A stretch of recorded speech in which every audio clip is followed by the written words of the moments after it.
Yo, what's up, guys? Yeah, we're live. We're live. Had a little bit of trouble setting this shit up. StreamYard was being a bit dodgy, but yeah, we're live. Got a weekend of fights coming up. A couple of fights I'm looking forward to. Benavidez versus Gvozdyk is a fight I'm looking forward to, and Matias versus Paro. But they're the two fights I'm kind of.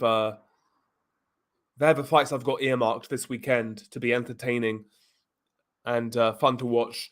Gvozdyk Benavidez is the fight I'm looking forward to most, just because I think Gvozdyk is a bit of a banana skin for Benavidez. I know Gvozdyk is past his best at this stage, but I don't think he's shot. And when you look at it, like this is Benavidez's first fight at the full light heavyweight limit. First time he's fighting somebody near his own size. And we've never seen Benavidez fight a guy who can punch as hard as Alexander Gvozdyk. And, you know, you look at Gvozdyk on his comeback, and granted, I don't think he's the same fighter he once was, but I don't think he's shot either. I think early on in that fight, he'll be very dangerous against Benavidez. I think he'll be very dangerous. Benavidez gets hit.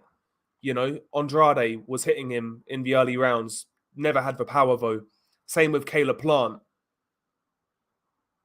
I think it's an interesting fight. What's up, Nordic? How you doing, bro?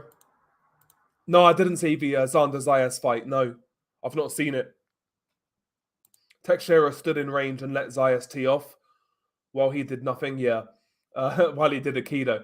The one time he threw a real punch, he rocked Zayas in the last minute of the fight. Okay. Yeah. Okay. Well, I've never been as high on Zayas as a lot of people have. Tell you what he reminds me of. He's a guy who's smooth, who looks good on the eye to a certain degree. But he's like one of those guys, to me, like, he always looks, I just have this feeling when he gets in a crisis, he'll fold. There's no reason for it. I just get that impression. What's up, G-Man? Disturbingly wicked. How you doing? What's up? What's up, Mike? How you doing? Yeah, Gvozdyk Benavidez. I think it's a really interesting fight, bro. I think it's going under the radar. Yep, Prime Gvozdyk would win, in my opinion, but Benavidez takes this for me. Does Gvozdyk have the heart? Yeah, that's what I'm saying, bro. I think the longer this fight plays out, the more it favors Benavidez. I think if Gvozdyk wins this fight, it's early. It's within the first 5 rounds. If he catches Benavidez cold or catches him early, but the longer this fight goes, I think it favors Benavidez being the younger, fresher man. Benavidez now is at light heavyweight. He's not cutting quite as much weight, so theoretically he could be more fit. The longer it goes, I favor Benavidez, but early on, I think Gvozdyk is very dangerous. Yeah, sometimes you can tell when a fighter is somewhat fragile. That's the impression I get with Xander Zayas. I think he's technically good. He's smooth, but I don't think he's the strongest guy out there. I just have this weird feeling. We've seen this a lot with like Puerto Rican fighters, like Felix Verdejo, for example. Looked great at a certain level, looked really good. But, you know, once he got a bit of resistance, he fell apart. What's up, Sweet G97? Yeah, Riakpour versus Billum Smith. Yeah, Matias, Paro, and Ben. So, yeah, you've got Riakpour KO, Matias late, and Benavidez controversial decision. I think they're all plausible. 286 Project, what's up? I think it's a great fight, Nordic. I think it's gone under the radar. Maybe Gvozdyk just lays down, but I'm not sure about it. I agree, Pens fan. I think it's a dangerous fight. I'll put it this way. If I was Benavidez's manager or his promoter, I wouldn't take this fight as his first fight at light heavyweight. I wouldn't make it. I think it's too risky. If I was his manager, taking the fan hat off, I wouldn't make this fight. I think it's a banana skin.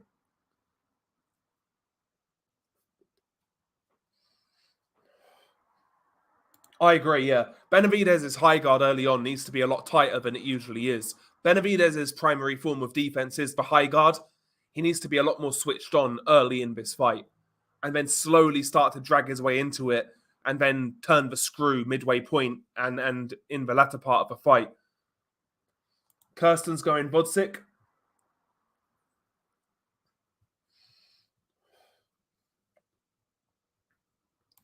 Yeah, hopefully 286, yeah.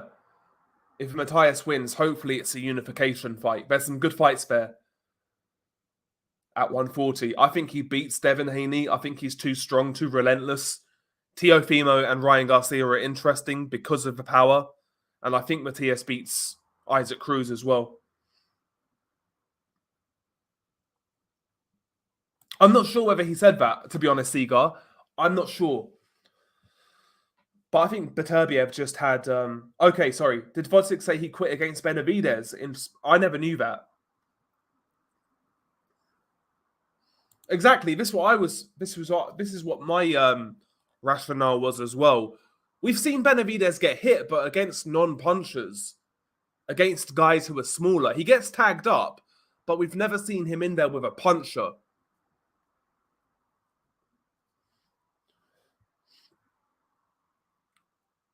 Exactly, yeah.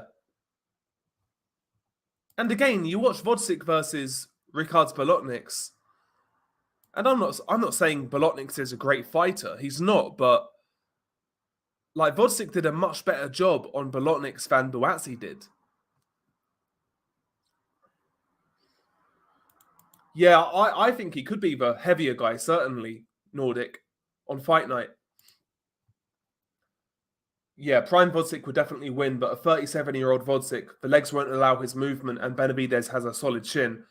I think Benavidez late stoppage, possibly mid, depending on Gvozdyk's legs. Yeah, I could see. I think it will be late.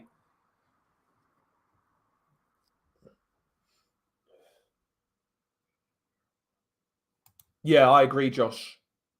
I agree. His size at 168 was a big factor. As much as I like Benavidez, like we have to be honest and say the size was a massive factor of his success. He doesn't have quite as much of that at light heavyweight. There's some big light heavyweights.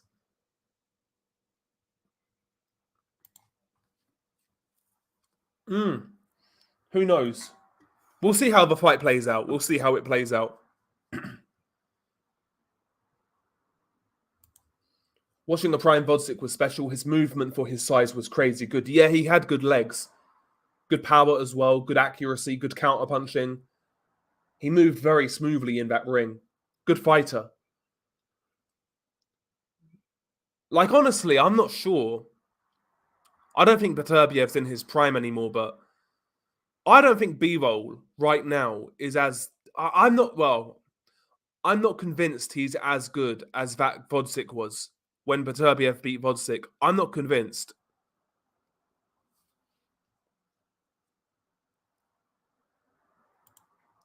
Yeah, that's true. Usyk won. Denis Berenchik beat Navarrete as well.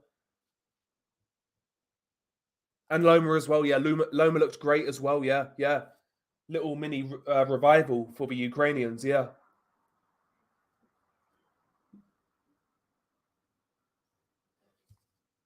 Yeah, I think the safe bet is Benavidez, being the younger man, the fresher man.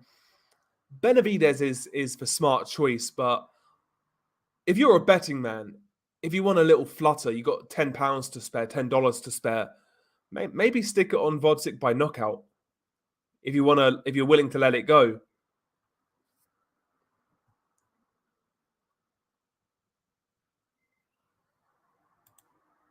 Yeah, bro, fucking Kambosos isn't great. I'm still not totally sold on Loma going forwards. Don't get me wrong, I think he beats most guys at lightweight, but someone like Zepeda, I'm not as sure as he. I'm not sure he can physically compete with that at this stage, personally. But we'll see. He looked good against Kambosos. We'll see what he does next. Who is the IBF champion again at lightweight?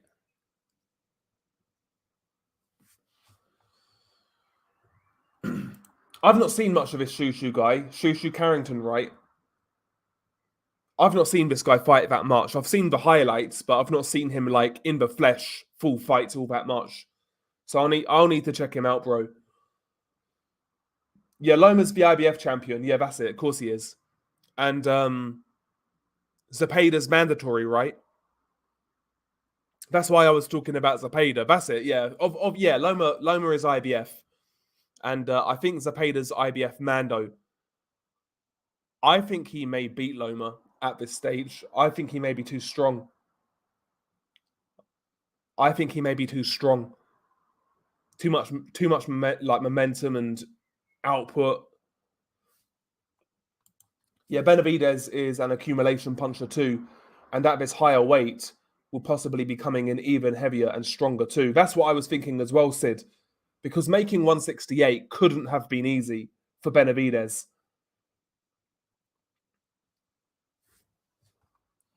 Manny Rodriguez or Omar Narvaez? Hang on, isn't Omar Narvaez long retired? What do you mean, like a head-to-head who wins? Head-to-head,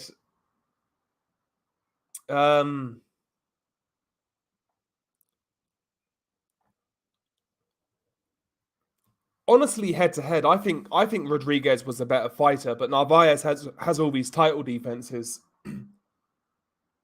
But head-to-head, I think Rodriguez beats Narvaez.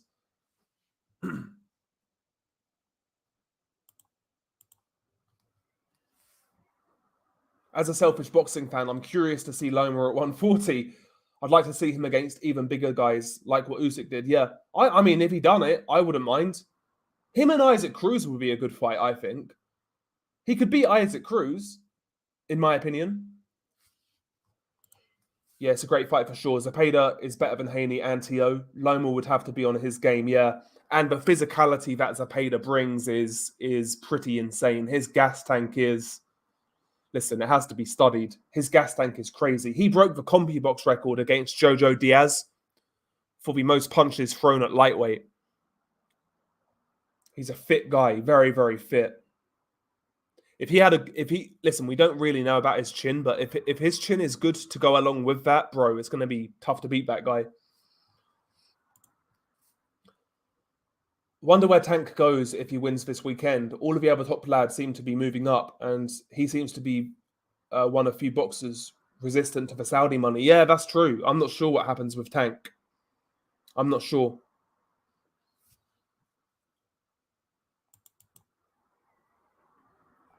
But yeah, Shushu, listen, I think Inoue beats him. What I do like from Shushu, from what I have seen, he's not scared to engage. I do like that. He seems exciting, but against better competition, he may come unstuck. Ryan Hong, what's up, Ryan? Benavidez for sure stopping Gvozdyk. Fight won't be close. I think he'll be. I think he'll be very dangerous early on, Ryan Gvozdyk. I think he'll be dangerous early on. May even give Benavidez a scare.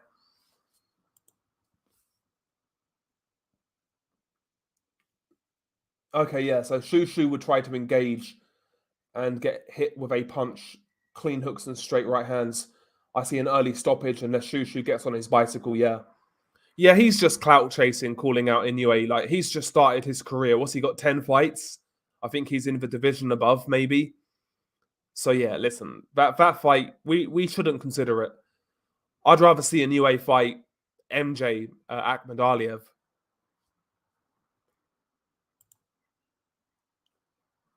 Inoue versus Bernardo Lopez is a great fight. I think Bernardo is undervalued at super featherweight. I think he's a very good fighter.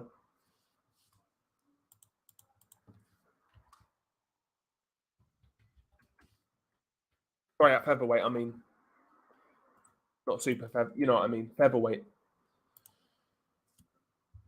Yeah, Carrington is 27. Yeah, Shushu Carrington. Yeah, 27 years old.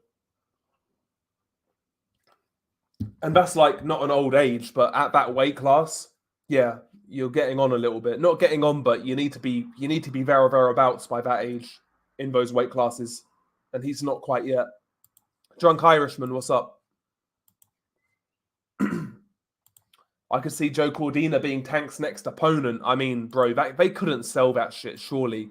Getting knocked out at super heavyweight and then fighting Tank. I don't think they can sell it, bro.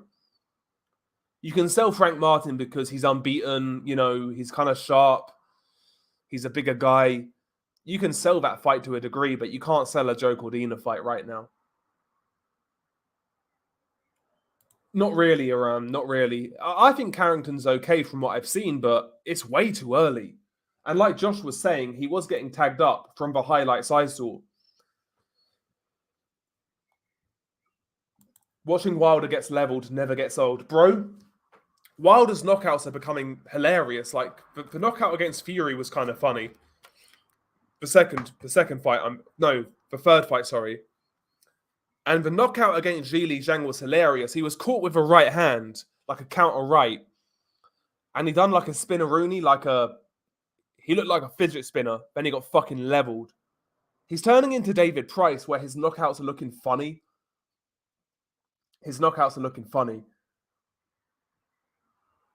But yeah, you're right, man. Watching Wilder get knocked out never gets old. Watching anybody get knocked out it never gets old. Let's be honest, we're all fucking bloodthirsty fiends here. I want to see those knockouts.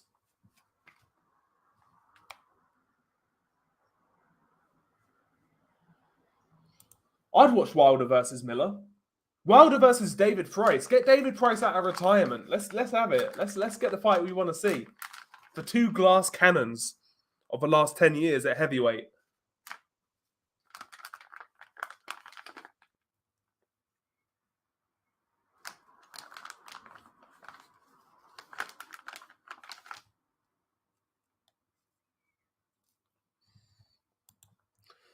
Inoue versus Nick Ball would be a good fight while it lasts, but I think Inoue stops him in 8 rounds. Yeah, I think Inoue would be too much for Nick Ball. But Nick Ball's impressed me in his last couple of fights, I'm not going to lie. He reminds me of Sean Porter a little bit, Nick Ball, but a little more explosive. He reminds me of Sean Porter stylistically, how he crowds the pocket so quickly, how he closes the gap quickly, how he gets low, how he makes for most of his short stature.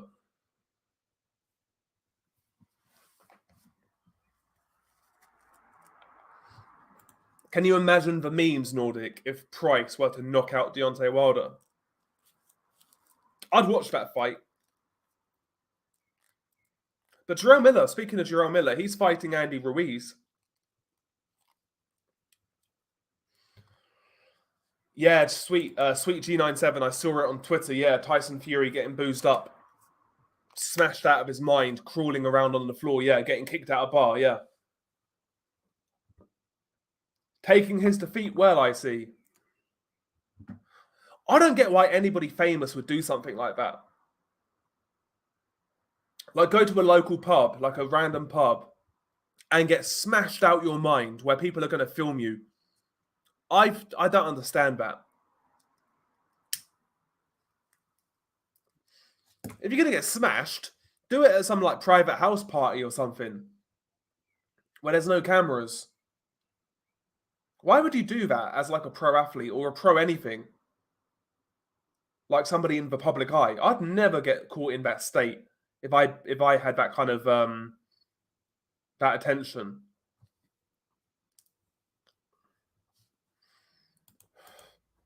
Pricey would beat Wilder. It may happen.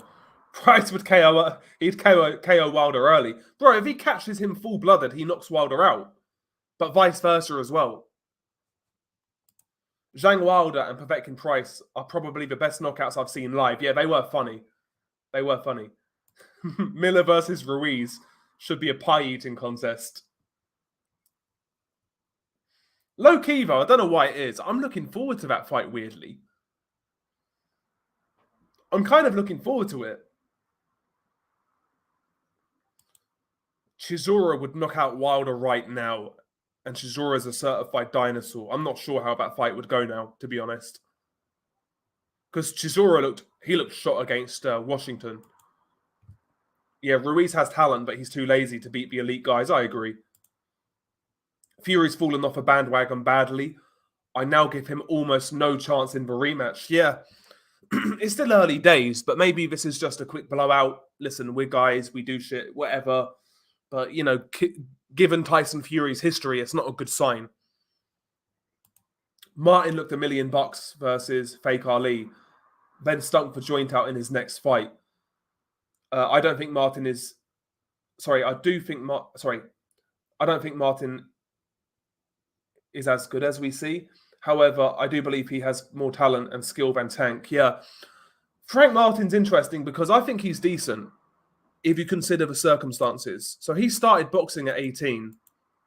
Like, no amateur fights, no boxing training till he was 18. He's 29 now. I think he's done well to come as far as he has in this short space of time. I think he's done well, especially considering it's lightweight. You can be a late starter in heavier weights, and it like 160 above. There's been good late starters like Sergio Martinez, like Rocky Marciano, guys like that. But late starters in lighter weight classes are quite rare. So the fact he's got that far is pretty impressive. I think he's got some ability, some skills, but I don't think he's got the experience or know-how, to be honest with you. Hand history vault. I don't think he's got the experience or know-how. And yeah, a lot of Tank fights are suspect as well. That's a very good point also. That's a very good point also. Listen, I hope he goes in there and gives it a go, as we say in the UK. I hope he wins. I hope he wins. I hope he wins. He comes across okay, I think, in like media. He doesn't come across like an arsehole. So I'd like Frank Martin to win. I just don't think he will. But yeah, I like the fact he started late and he's got this far. He's okay. He's solid. He's decent, but he's not elite, in my opinion. He's not elite. He does the basics pretty well. He's an okay counterpuncher. He's decent, but he's nothing special. He's nothing special.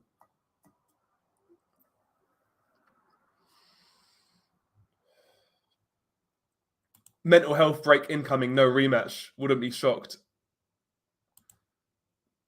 Yeah, Fury was spotted shopping in Tesco, I think. Weird for a multi-millionaire. To be fair, though, I'd probably still shop in Tesco if I was a millionaire. John McDermott would beat Wilder. I'm looking forward to it too. Fat boxers inspire me. Yeah, and it should be a good fight as well because neither guy has the legs to go backwards.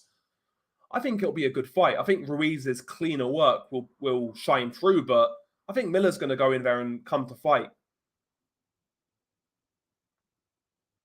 I like it. Yeah, exactly, Jiho. Exactly. It's going to be fun for what it is. And I think it's a good fight for Ruiz to come back to because he's been out for a long time. He's not going to go in there with like an elite guy. So why not a guy like Miller, a durable guy who can go rounds and who will come to fight? Yeah, that fight's trash, Sid. Chisora versus Joyce. That fight does nothing for me at all.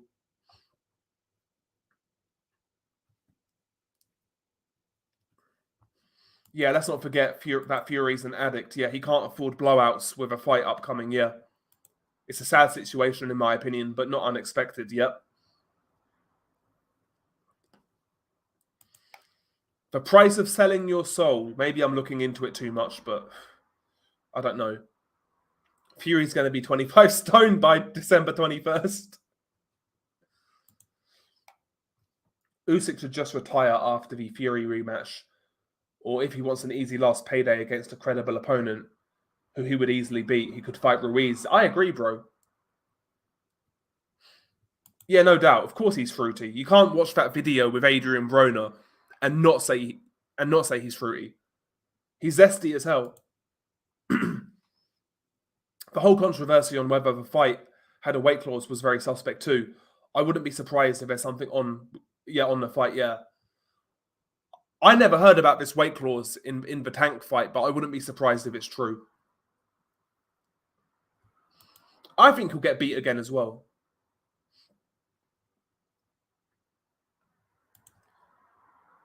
Yeah, me too. I'm a Morrison's man, Nordic. Yeah, and more, like you said, Morrison's like meat is really good, like really good. Their meat and fish is good.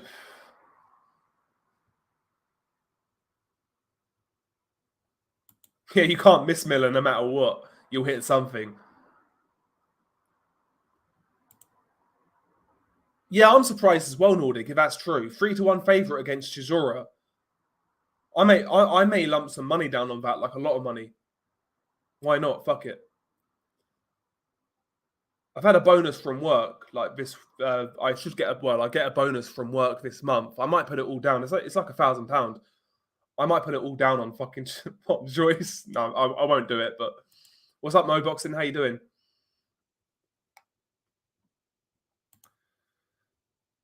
If Anderson gets past Bacole, yeah, he should be in there with guys like Zhang and Parker. Yeah, absolutely. I don't think he will get past Bacole.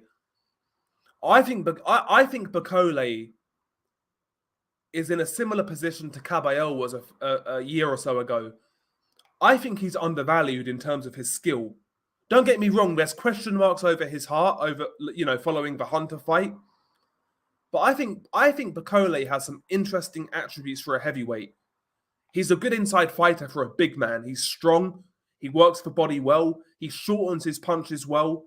He's got power. I think he's decent, Bacole. And I've got a weird feeling he's going to drag Anderson into a fight and beat him. Anderson starts fast when he's mobile, probably wins the first 2 or 3 rounds, and then Bacole starts to get on top and maybe stop him late.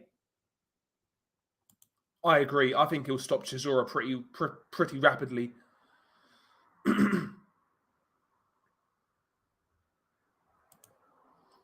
Yeah, I'm not going to lie. Even with all the criticisms I've leveled at Fury over the years, I was somewhat inspired by his comeback story. Yeah, 100%.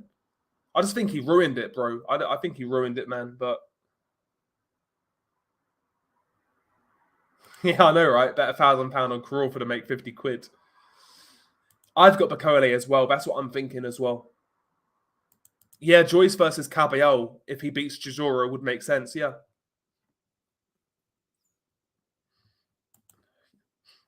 Yeah. That's the impression I get from Jared Anderson after that sit down he did with Roy Jones. He's not convincing, saying he wants to retire at 30 and things like that. I'm not convinced by Anderson's mindset. Yeah. I don't know. What's the boxer undercard saying? Let's have a look. Reactpool versus Billum Smith's a good fight, I think. I've actually got Reactpool in that fight. I've actually got Reactpool. Let's have a look at the undercard. What we saying? Isaac Chamberlain versus Jack Massey is a decent fight at cruiserweight. And yeah, aside from that, it's bad. Yeah, you're right. Aside from that, it's bad. Yeah, that's my other channel, Mo. Yeah, first time Elboy's going to be fighting somebody slower than him. Is Bacole coming to win? Jared is a prospect after all. Well, he should be. He should be, bro. I hope so, anyway. I was told by a guy at the gym that Bacole absolutely battered Joyce in sparring.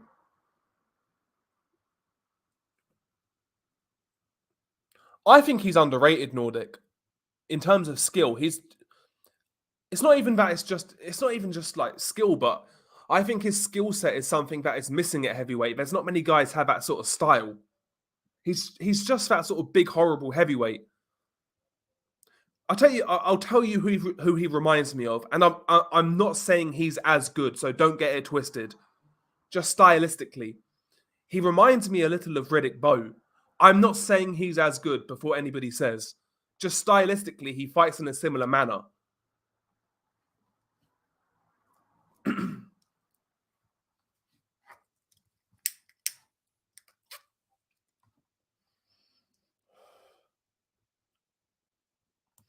Yeah, no. Hand history, Volt. You should always be skeptical.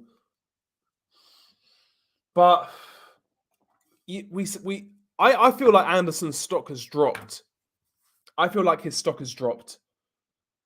And with like the Saudis involved, maybe it's not as big of a factor. We'll see. Honestly, like Bakole's a much more entertaining fighter to watch.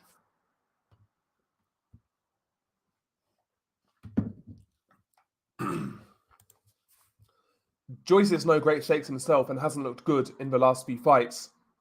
I think Chisora will stick in there but ultimately lose. Yeah, I just think he's shot Tawhid. I think he's shot to bits. Like the Washington fight, he looked so bad. And again, I know Joyce hasn't looked great recently, but I don't know, man. I think Chisora's going to take a beating. Yeah, that's another thing with Bakole. It's his cardio and the shape he comes in at. Yeah, he doesn't always come in at great shape. Yeah, you're right. You have to consider that as well.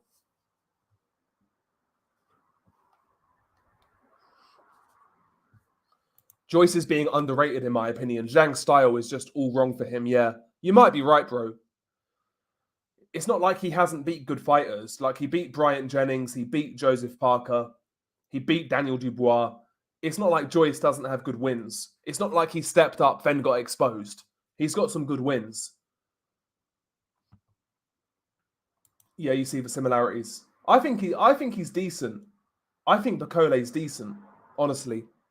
I'm not saying he's like the future of the division. I just think he's a dangerous guy. I think he's a dangerous guy. I don't think he beats an Usyk or a Joshua, but I think he's dangerous for level below that. He may be Mo because it's weird how he's handing up control of him for this fight because it's being promoted by Saudis, right? And it's on DAZN. So it's weird he's like handing over control over his so-called hottest heavyweight prospect. Like Top Rank do this. We know Top Rank do this. When they have a prospect who they promote and he doesn't look quite as good as they anticipated, they'll throw this guy in the deep end. We've seen this before. So you may be right. Maybe they see this as like an acid test. We'll chuck him in there with like a big horrible heavyweight like Bakole, and we'll see how he gets on. If he wins, we have something to work with. If he loses, he wasn't as good as we thought. But I think it's a good fight. Who do I think wins? Bakole versus Hunter 2. I think Bakole beats Hunter now. Hunter hasn't looked good for a while.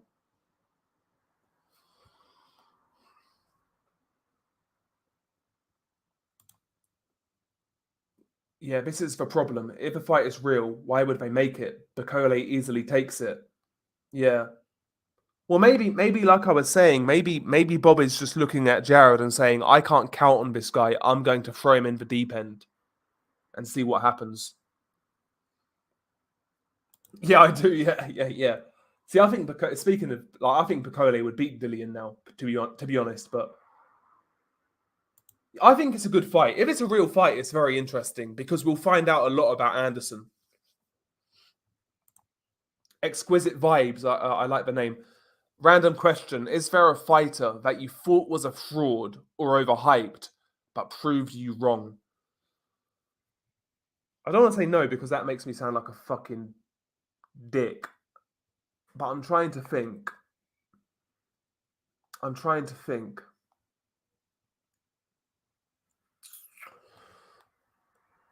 Um,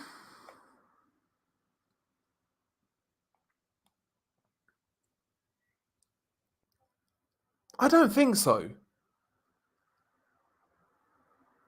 I genuinely don't think so.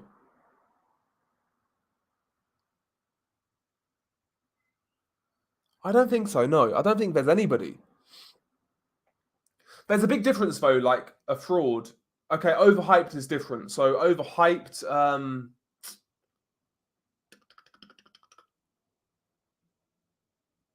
I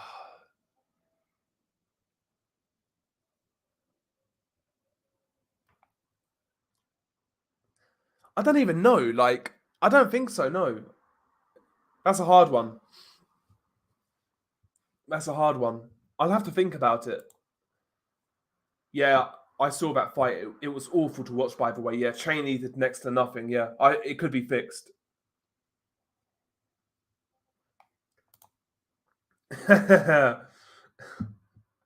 Piccolo's the most threatening pedo we've seen in the ring since Adonis Stevenson. I think he'll stop Anderson.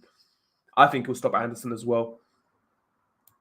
I thought Caballero was rubbish, but oh boy, did he prove me wrong.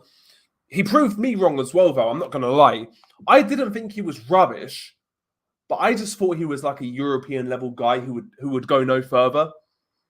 To be honest with you, I picked Makhmudov to beat him, and I picked Sanchez to beat him.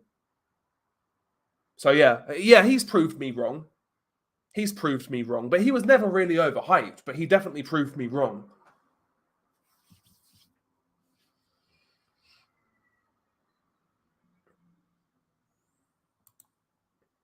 Inoue was a fraud and overhyped, but he did prove us wrong. That's my answer. Yeah, because he avoided flyweight. Yeah.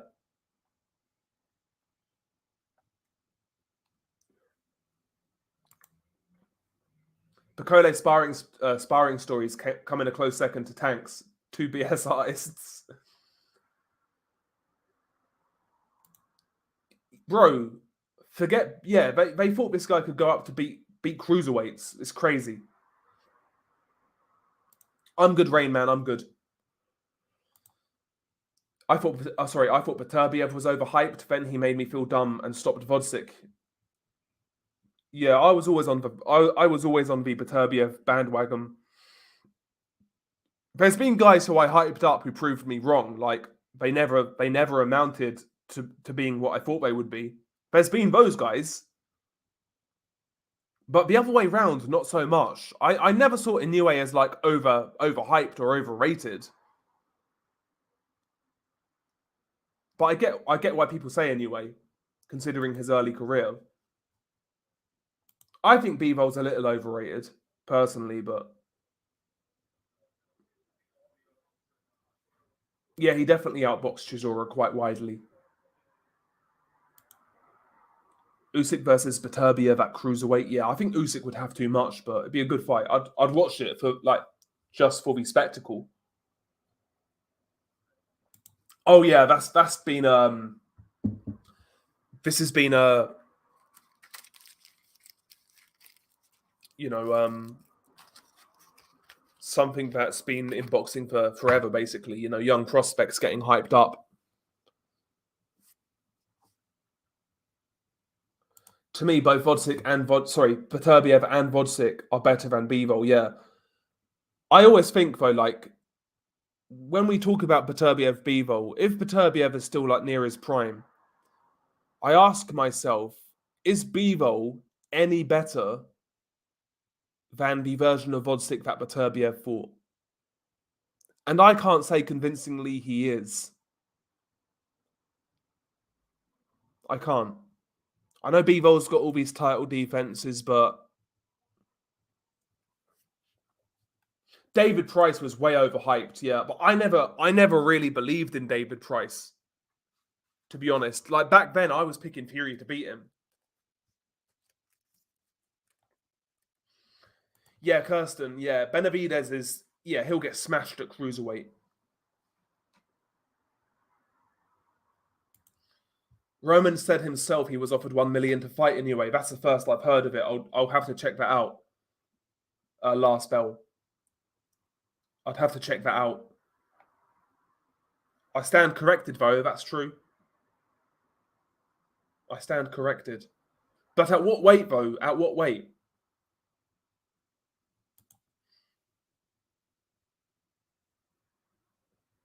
Yeah, I'd like to see it, Nordic.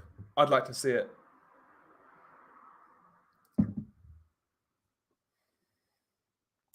Yeah, so do I. But the issue with Beterbiev now is he's picked up so many injuries, and he's close to 40. Eventually, this is going to take its toll. It has to, right?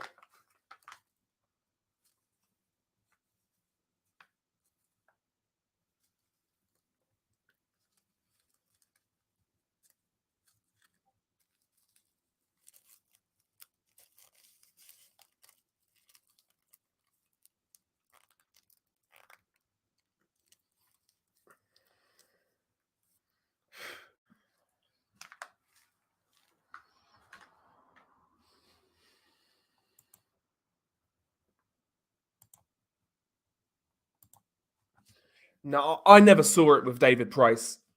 I wasn't convinced. I remember watching him fight Matt Skelton.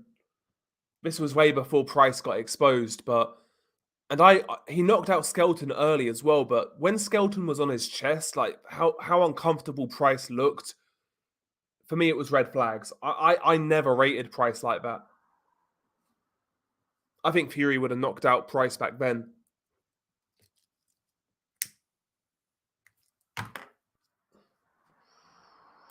Yeah, he lacked heart. Well, not no. Did he lack heart? He lacked the chin. We know that, and he lacked stamina. Absolutely.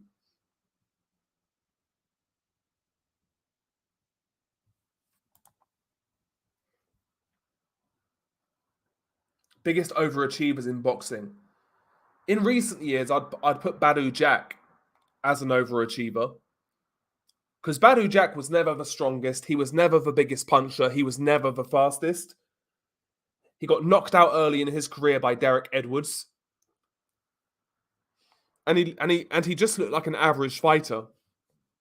But he won world titles at super middle. He won a regular title at light heavyweight. He won a cruiserweight title.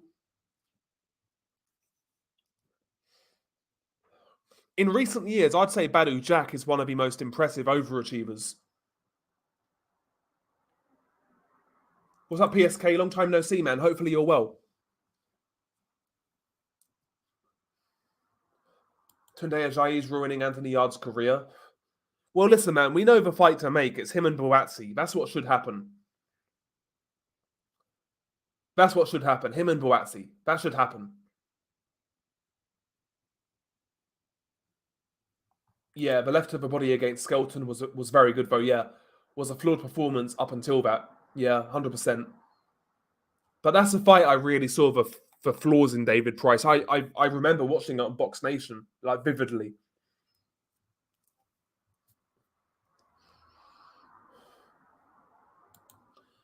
Is Gvozdyk coming to win? His association with Reynoso is fishy, setting up Canelo versus Benavidez. Or on the flip side, maybe Gvozdyk is the guard dog, you know, for Canelo. On the flip side. That's what a lot of people were saying. It seems like a setup. Like they want Gvozdyk to get rid of Benavidez so Canelo doesn't have to fight him.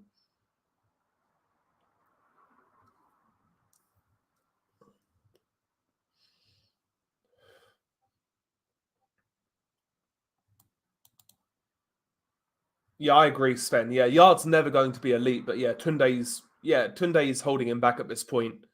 He's got a couple of good fights in him, Yard.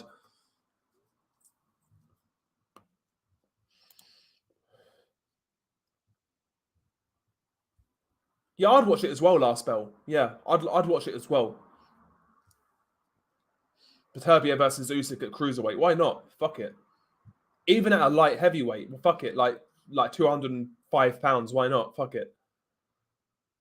Or Bridgerweight, whatever.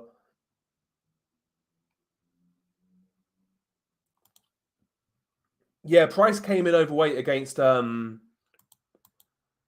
it Christian Hammer? I forget what fight it was, but yeah.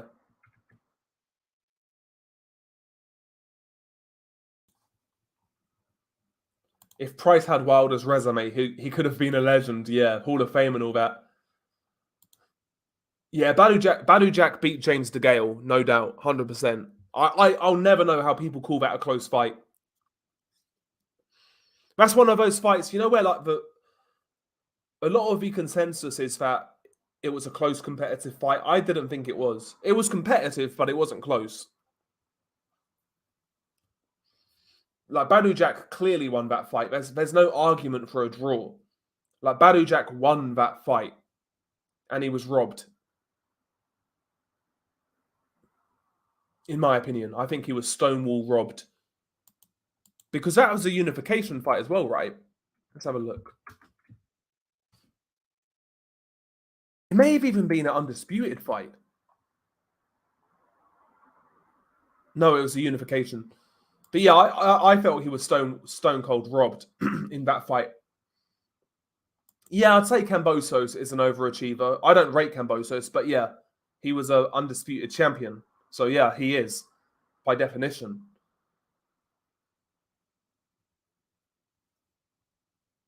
Okay, I think they asked Gonzalez to move up. Okay. Yeah, that rings about right. Still, it would have been a good fight. It would have been a good fight. I mean, I mean, you say he's not at super middle, correct? But he's still WBC Mando at light heavy. Sorry, at 168. So he can call for it all he wants, in my opinion. Yeah, I think Yard. The thing with Yard, like he could have been like one of those fighters who's just exciting in fan friendly fights, but he's so carefully managed.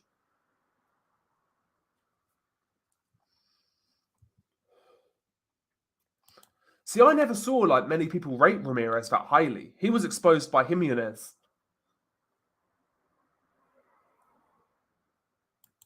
Yeah, Tunde's an idiot, man. Tunde's an idiot.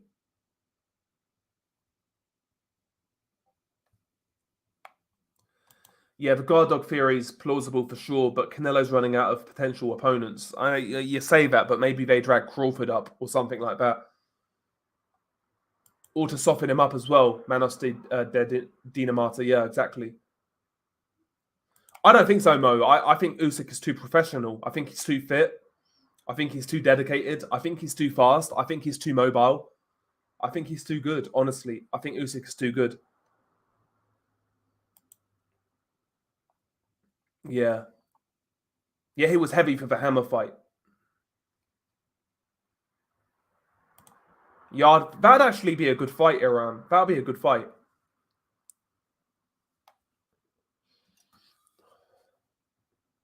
Prince Patel was underrated and turned out to be an all-time great in his own mind. Yeah, bro. De Gale was fucked up after that fight. He was absolutely mashed up. Lost his fucking dentures. Bro, see, the Povetkin knockout was kind of funny. It was funny. I like Price as well, but it was just funny to look at.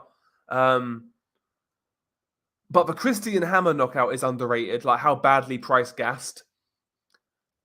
And the Erkan Tepe knockout is funny as well because of the commentary. You could just hear the disappointment in the commentators' voices. Like when he got stretched, it was like, dear, oh dear, oh dear, oh dear.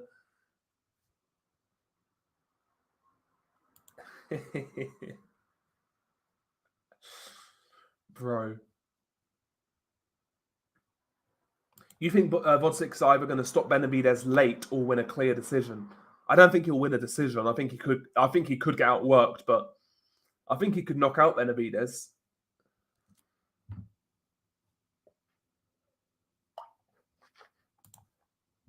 Yep. Same with Beterbiev, Pens fan. People gave him a shot over Beterbiev.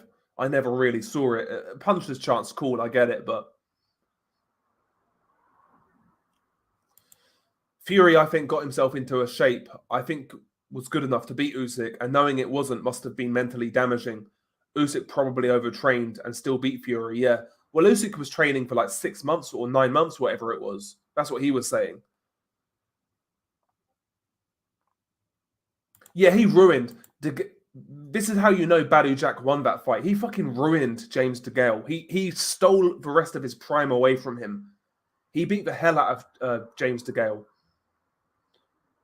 He's a guy who I would put as an undervalued fighter in the last 10 years is Badu Jack. I think he was a good fighter.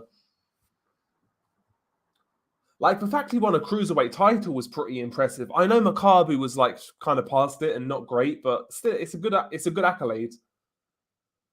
Like, boxing fans rate all these accolades from random fighters, but, like, nobody really talks about Badu Jack winning a cruiserweight title. Jack's a good fighter.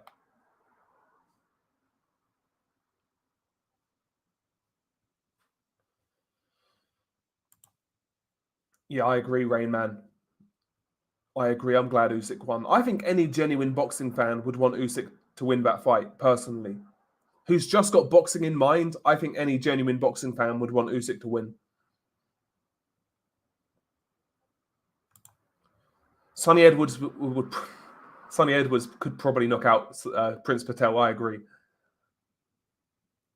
Yeah, that's another fight he could have won. Was the Adonis Stevenson fight. He could have been a legit light heavyweight champion as well. See, I think the draw in the Stevenson fight wasn't a bad scorecard. I'm not complaining about it, but you could easily give that fight to him.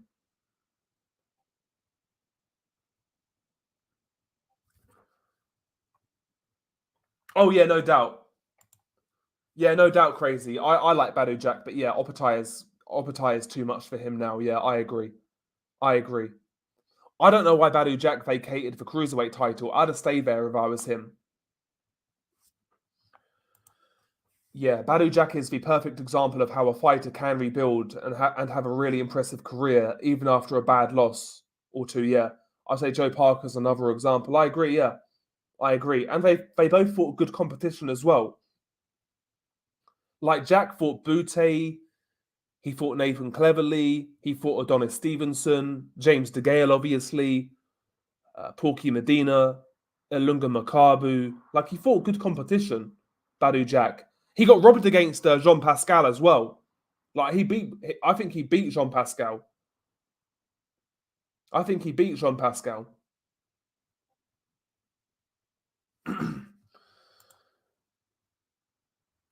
Yeah, pleasure to have Sven Otke here.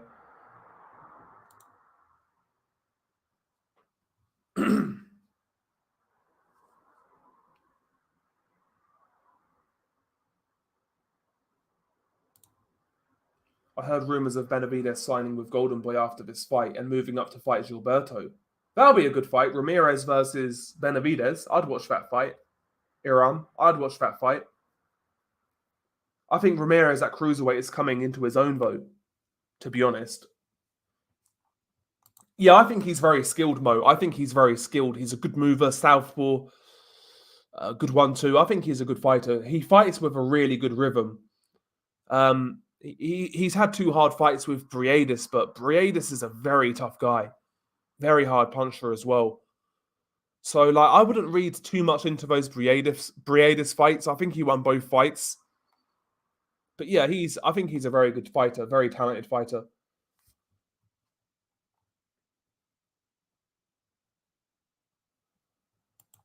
Yeah, he was washed, Kovalev, in the last fight. Yeah, 100%. He was washed against Sifar, whatever his name was. Yeah. Yeah. Based Badu Jack said that Kovalev took a dive while he was in the arena. Yeah, he did. Yeah. But like people act like if you say that fight wasn't on the level, you're some kind of like conspiracy theorist. Like numerous fighters said that fight was fishy. Numerous, including Badu Jack.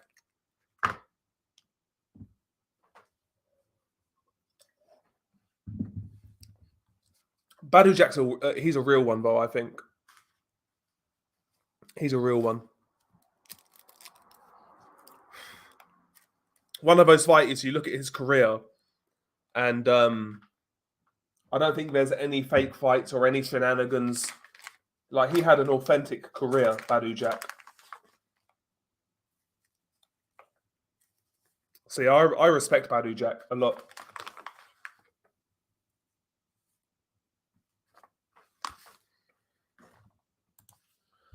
Yeah, Benavidez in his prime was number 2 to Usyk at cruiserweight. Yeah, and once Usyk vacated or once he went up, Benavidez was the number 1 guy for a while. Moses Atama, do you think he's hype or the real deal? I'm kind of in the middle right now. I think he's talented, but it's so hard to tell with heavyweights, especially young heavyweights. I think heavyweights is the hardest division to predict in terms of prospects. I really do. Because we've not really seen him get caught clean. We've not seen him go rounds against in a tough fight.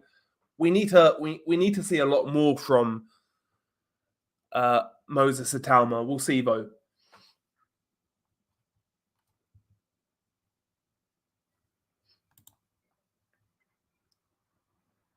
Yeah. I don't know, Mo, because like one thing about Benavidez is we know he can really punch. And the fact that Opataya got through those fights shows that he's got a good chin to a certain level. Shows he's got good toughness, especially that first fight. He broke his jaw in 2 places and he got through it. And he won both fights as well. So I think he beats every other cruiserweight out there right now. Opetaya. I think he beats every other cruiserweight.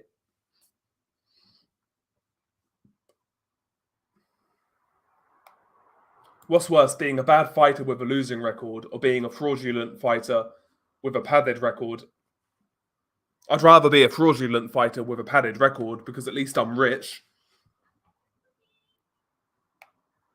You know, at least I'll be rich. Yeah, Jack has great heart. He kept fighting and went the full distance after that dirty cheat Marcus Brown split his head open. Yeah, exactly. Tough guy, Badu Jack, yeah. Yeah, Jack versus Froch at 168 would have been a great fight. That would have been a great fight. Because much like Kyle Froch, like Badu Jack gets into the fight as it plays out. Like he kind of starts slow, a little bit like Kyle Froch. I think early on that fight would be a little bit not even messy, but kind of low output, kind of like uninspiring. But once you get past 4 rounds in that fight, I think that'll turn into a war. Badu Jack and Kyle Froch. That'll be a great fight. I think Bacole beats Anderson if it's a real fight. I'm open to Benavidez being better than we think. They're really putting him in there with Gvozdyk, and by all accounts, he pieced up Bivol. He's clearly very talented, and he wants guys like Zerdo and Beterbiev. Yeah, I hope he does, man. I hope he does. I want to see how good he is. Exactly, Rain Man. I'm expecting Bacole to expose Anderson. To be honest. Yeah, Prince Patel is proof that you can absolutely suck, but with financial backing can buy a boxing record. Same with Joe Fournier, yeah. Better career, Froch or Kessler? I'll answer it this way. Better career, Froch, objectively. Better fighter, Kessler.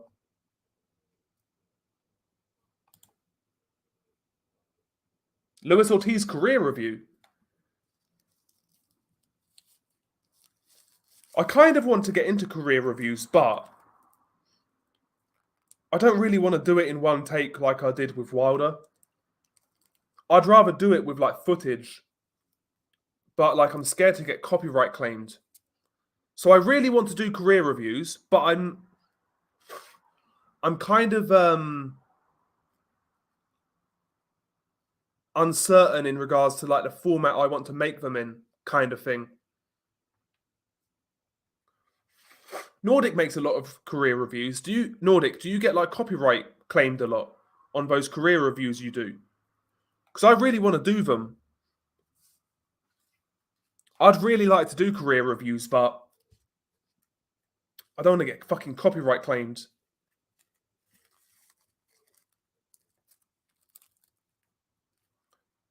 Do one for Kovalev? Yeah, Kovalev could be a good one.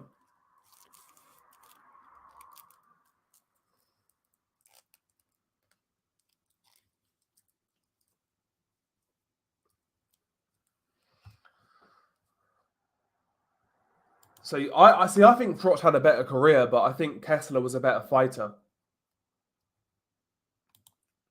Yeah, I wanted to do one on Adrian Broner, but there's another time for it. We'll do one when Broner fights again or loses again. That could be a fun one. A Chisora career review. That could be a fun one. It's hilarious how Froch is in the Hall of Fame and Kessler isn't. Complete disgrace. Neither should be in, by the way. Yeah, I agree.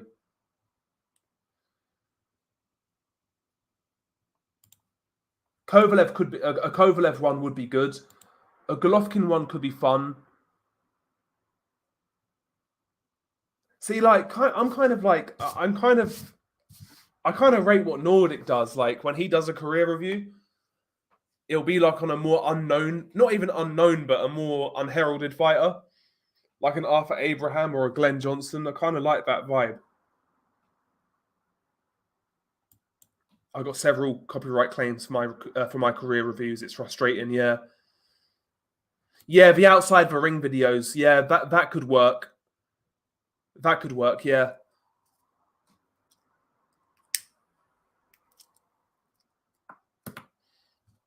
I'll try and find a way, man.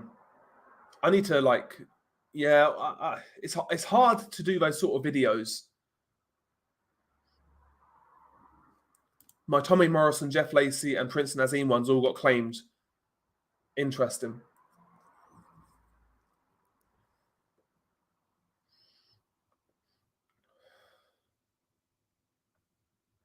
Yeah, like the Wilder one made sense because even if he doesn't retire, he's not going to get any more significant wins. So you may as well do it now.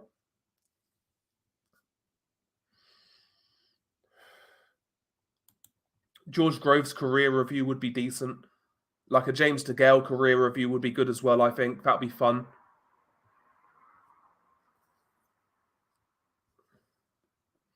I probably did. It's been a long time, man. I don't even remember what videos I do these days, man. I'm not gonna lie. I've never been to any like random boxing venues. I've just been to like the basics in England. I've been to York Hall. When I went to York Hall, I watched Richard Comey fought Gary Buckland for a Commonwealth title. I went to Carl Froch versus Lucien Boutte at the Nottingham Arena. I went to Froch versus Groves at Wembley. So yeah, just usual places, man.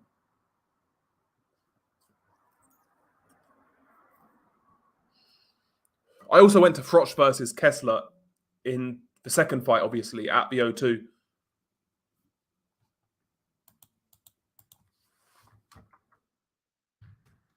Sorry, not the O2, sorry. What am I talking about? Sorry. No, sorry. Yeah, it was the O2. It was the O2, sorry.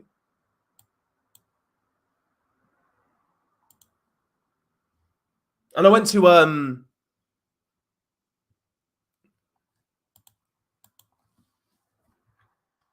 sorry, 1 second. I've got a fucking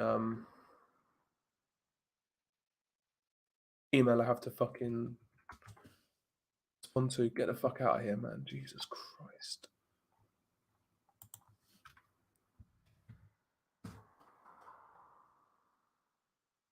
Sorry about that. Fucking hell. So yeah, I went to Chisora versus Fury 2 as well. That was at the XL in London. Usyk wins on points, Pens fan. Usyk wins on points against Opataya. Yeah, I agree. Yeah, I don't think Ricky Hatton should be in the Hall of Fame. Yeah, I've not been to a fight pre-COVID. Oh, sorry, since COVID. Sorry, I've not been to a fight since COVID either. Yeah, without me, it would have been 7,999. Yeah, yeah. Nordic, you was looking kind of fucking pumped up in your last video, man. You've come a long way, man. You've come a long way. Now we need to get you on the stack. We need to get you on like Nandrolone, fucking Osterine, all that good shit. Osterine is super cheap as well, you know. Osterine is cheap. You've done well, man. You've done really well. Lost 4 stone. That is what? Isn't that like £56? I think that's £56. Yeah, you've lost £56. That's fucking impressive, bro. That's fucking impressive. Yeah, now he needs to get on the fucking Jarrell Miller fucking cocktail. EPO, Nandrolone, HGH, all that shit. Get on it.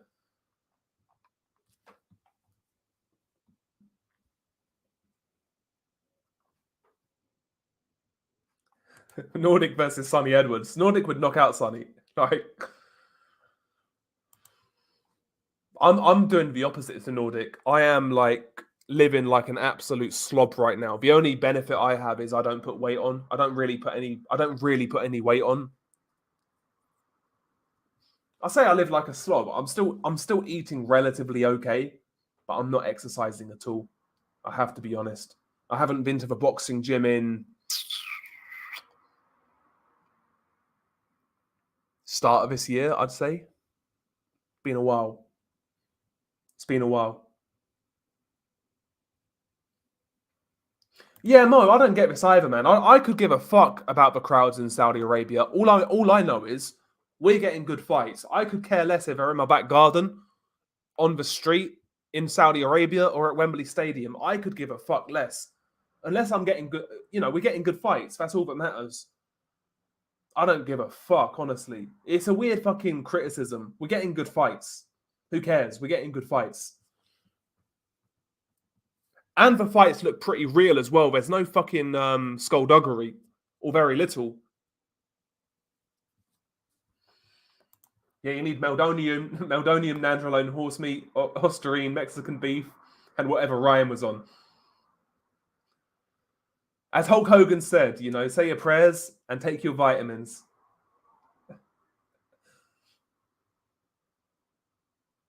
Nordic versus Emperor Michael is the fight to make. I think he'd ruin Emperor Michael. I think that's a cherry pick if Nordic fights Michael.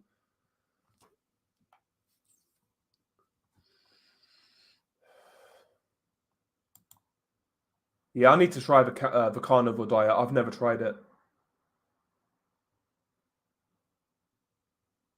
The gas station pills Miller said he was on wouldn't hurt Nordic either. Yeah, why not, man? Chuck it all in. Get it all. Yeah, bro, the PBC crowd are like the gayest fan base in boxing. I'm just going to be honest about it. They're the weirdest fan base. Like, Matchroom fanboys are bad, but like, most Matchroom fanboys are like casual football fans in the UK. You know what I mean? Like, but the PBC fans are like gay. And don't get me wrong, there's some like PBC fights I've enjoyed, but like, bro, imagine like making that your like sole focus in boxing. They barely have any shows. What are you going to do for 6 weeks until the next one? It's weird as fuck. It's so strange.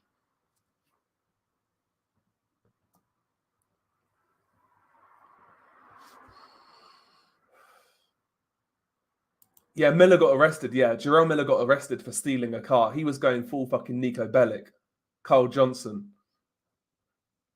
But low key, man, like, for whatever reason, I like Miller. I like Jerome Miller. I think he'll be good fun to hang out with. I don't know why I like Miller. I've always liked Miller. I just think he's a funny guy. He's not usually who I would root for or who I would like, but I don't know why, but I just find him funny. Have you noticed that the incompetence has gone out the window in Saudi? They're using the same British Boxing Board of Control officials that we're used to seeing, yet somehow they magically stop making mistakes. Yeah. It's weird, isn't it? It's weird. Nah, bro, we can't win the Euros, not with Gareth Southgate in charge. That guy's a clown. I'm not even getting excited about it. I'll only get excited if we get to like the semi-finals. Carl Froch is a symptom of modern-day British and Western culture, always looking to complain about small things and never appreciating what they have. I low key, I like to complain as well, so I can't cuss Carl Froch in that regard. If Miller were a GTA character, then he's Big Smoke, stuffing his face in the back seat of the car. I'll have 2 number 9s, a number 9 last year. See, I like Miller. I don't know why. I just kind of, I find him entertaining.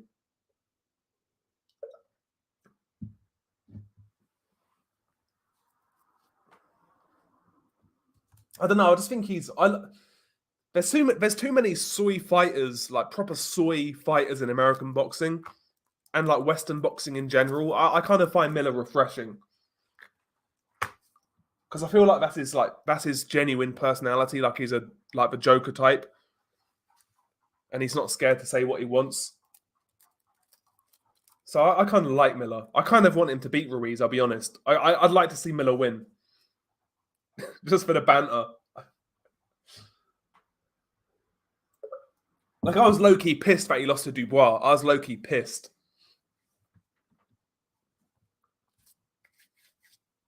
Eddie Hearn would be Kent Paul. Vice City, man. Americans leave the protection program and lose in Saudi Arabia.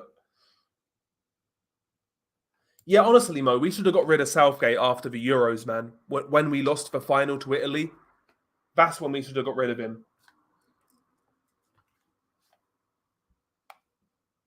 in my opinion, because I think a better manager would have strategized that game better. But that's just my opinion. Froch is a classic narcissist who hates that the likes of Fury and AJ are getting the attention he never got. Reminds me of Lennox Lewis. Yeah, I think there's definitely that aspect to it as well with Carl Froch. I definitely think there's that aspect to it as well with Carl Froch. What's up, Wayne Towers? How you doing, bro? Just caught your stream. Funny seeing Fury pissed out of his skull. Total pillock. I quite like Miller too, to be honest. No BS. Yeah, exactly. You need that sort of character in boxing and in life, you know. Comedic relief. Comedic relief. I like Miller, so I hope he wins. I hope he wins. I like how I don't know. He just triggers a lot of people, Miller, and I kind of enjoy it.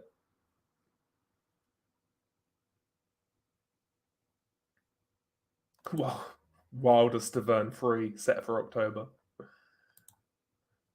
Yeah, Danny Dyer voiced Kent Paul. Like back in the day, man, GTA voice acting was really good. They had like all sorts, like Ray Liotta. He voiced Tommy Vercetti in Vice City. Bro, there was so many great voice actors back in the day on GTA games.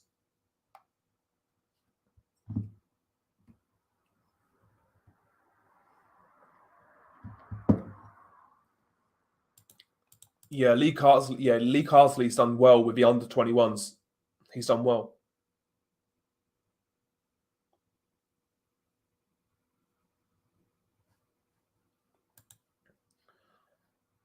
Yeah, the thing with Netherlands is they don't really have a decent striker. That's the thing with the Netherlands. I'm taking France. If I were a betting man, I'll take France to win the Euros. If I had to bet, I'd bet on France. What's up, Emmanuel? How you doing?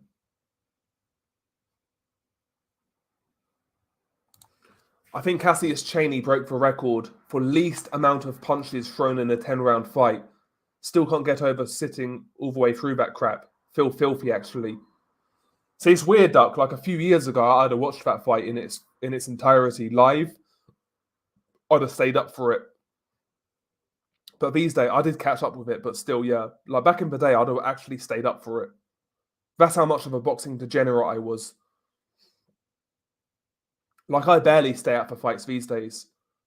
The last fight I stayed up for till like 5 in the morning, I think was Plant versus Benavidez. I think. Like, I refuse to stay up for it now. Unless it's a fight I really want to see.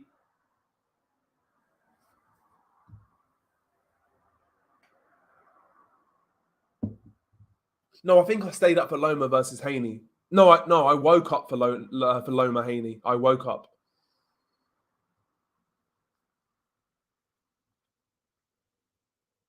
Yeah, Ray Vargas is done. Yeah, he popped hot again. Yeah, he's done. He's done.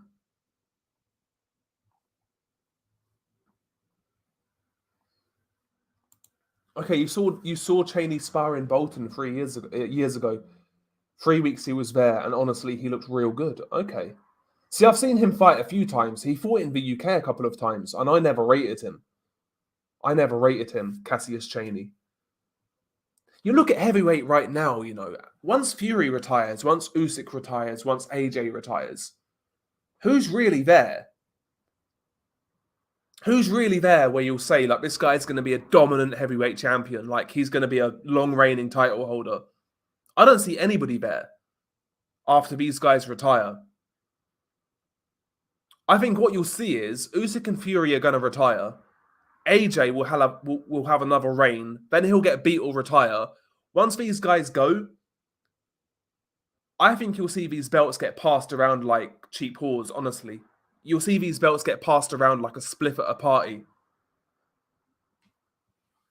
Yeah, but even Caballero, man, like, yeah, I could see him picking up a title in a post-Usyk, post-Fury, post-AJ era, but I can't see him holding on to it, to be honest.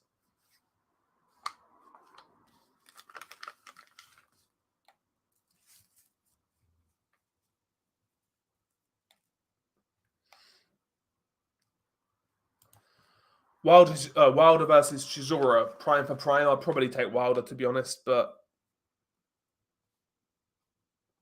yeah, like even up a title, if he moves up to heavyweight, he could pick up a title, 100%.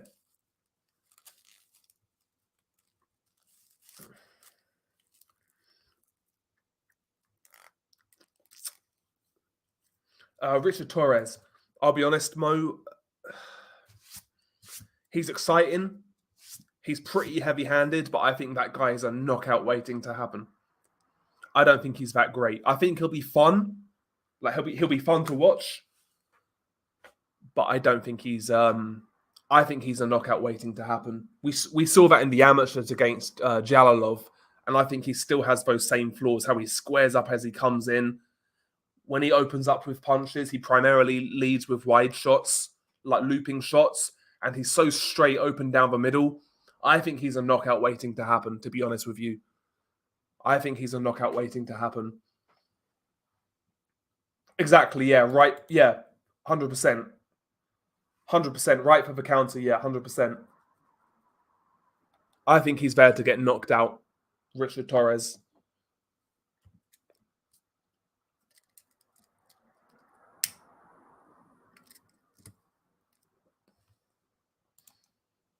But yeah, I agree, Duck, yeah. I think he took a dive in that fight as well. I think he took a dive.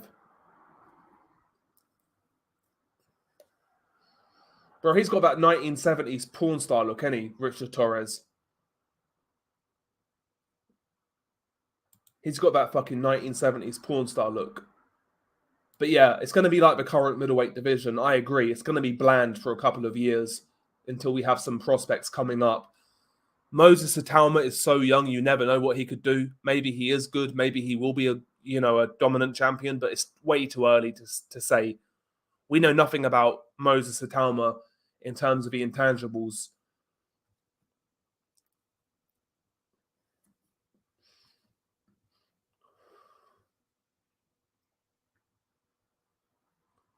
Dubois might actually become the daddy of a division when everybody retires. You never know. I certainly think he'll pick up a title. Yeah, America hasn't produced a great heavyweight since Holyfield, and I don't think Torres or Anderson is changing that. I agree.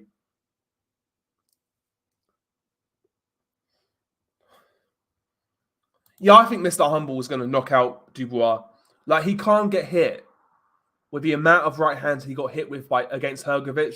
He's not going to take those shots from AJ. AJ hits a lot harder than Hrgovic, 100%, and he's technically a lot more correct with how he throws punches.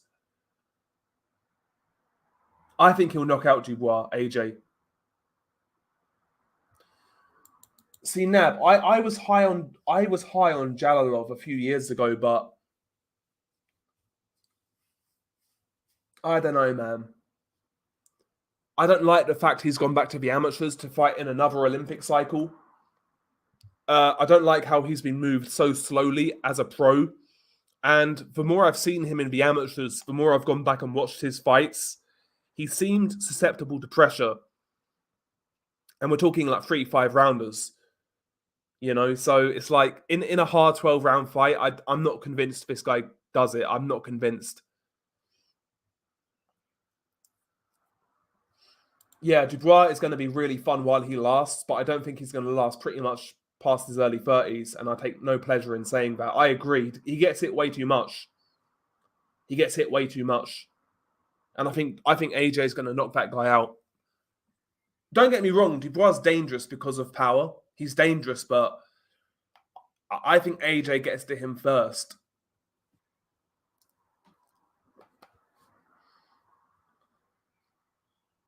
When he signed the deal with Top Rank, I thought his career would get moving, Mr. Doc, but it hasn't. It hasn't.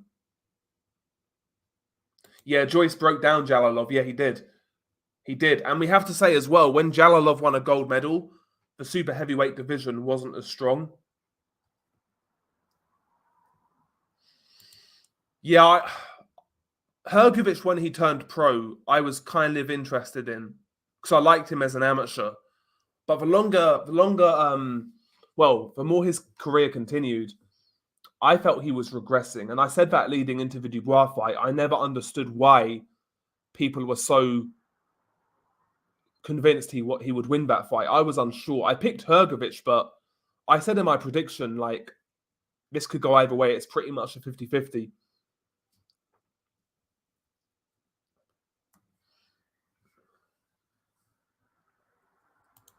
Yeah, Dubum does have a good jab, and he's very similar in style and build to Frank Bruno, yeah. And he hits hard as well.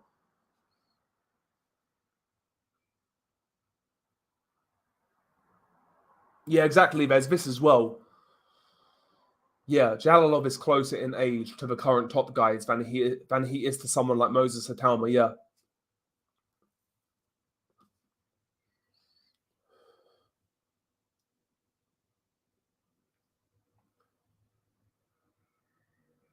He See, I don't know whether he was schooling Dubois, Doug. Like he was winning the majority of rounds, but I never felt like Dubois was out of the fight, kind of thing. Do you know what I mean?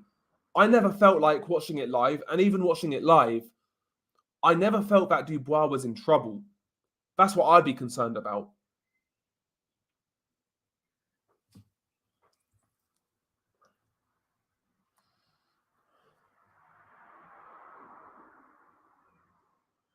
And he threw a lot of punches early as well. You're right, crazy. He threw a lot of punches in like the first sort of 2 to 3 rounds.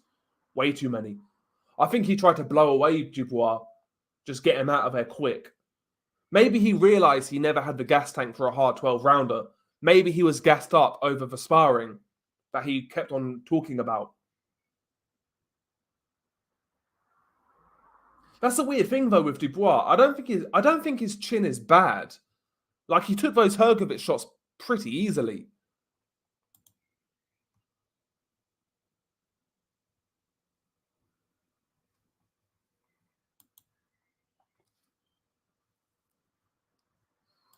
Yeah, man. Usyk's wins are aging like fine wine. Yes, sir.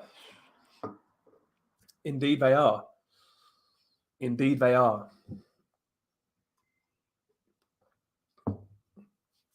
See, people forget this as well. Yeah. Jalalov turned pro 6 years ago. Yeah. He's had like 12, 13 fights and he's fought nothing.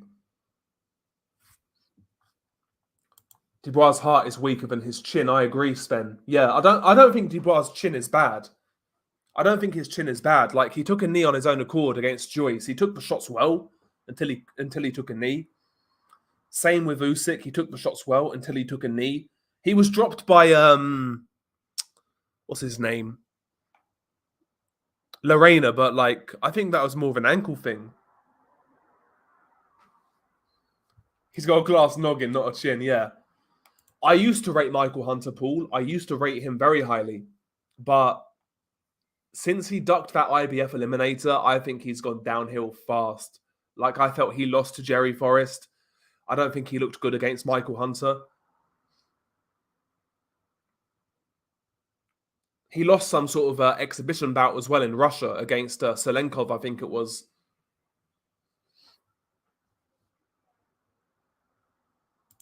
Johnny Bosch Fisher versus Alan the Cabbage Babbage. What a fucking headliner. That's the state of British boxing these days. Yeah, fucking awful.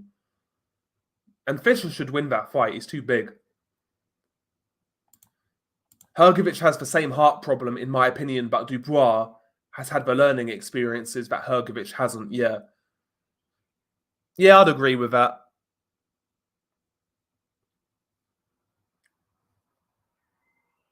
Yeah, I agree, Duck. I think he was talented. I think he was talented, Hunter. Yep, flabby bastard, wasted his career, was good around the Bakole Povetkin fights, and before that, yeah, like he gave Usyk a good fight. He gave Usyk a good fight. But you know, he got too gassed. This is what Hunter should have done. He garnered the reputation of being a road warrior. He went to England, he beat Bakole. He beat Sergey Kuzmin. He had a great fight with Povetkin. He gave Usyk a hard fight. He was like fighting all these guys. He was going abroad as well. He was developing a cult kind of hardcore fan base. He should have just kept doing that. But he got too big for his boots. He felt he was bigger than he was. And he fucked his career up. He fucked his career up. Then inactivity came, low level competition, and he got worse.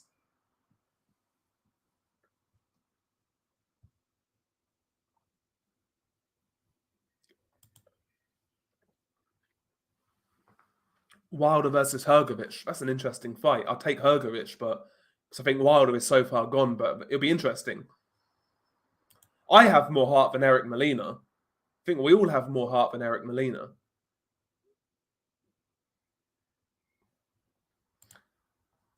Yeah, after the Povetkin draw, Hunter disappeared. Yep.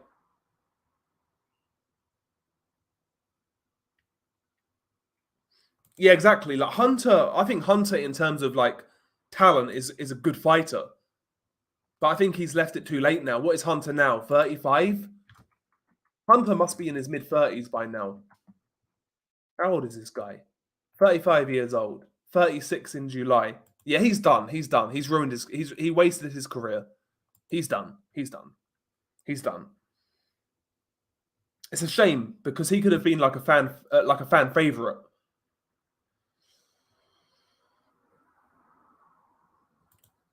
I don't know why Hunter moved up to heavyweight before winning a title at cruiserweight. I don't blame him.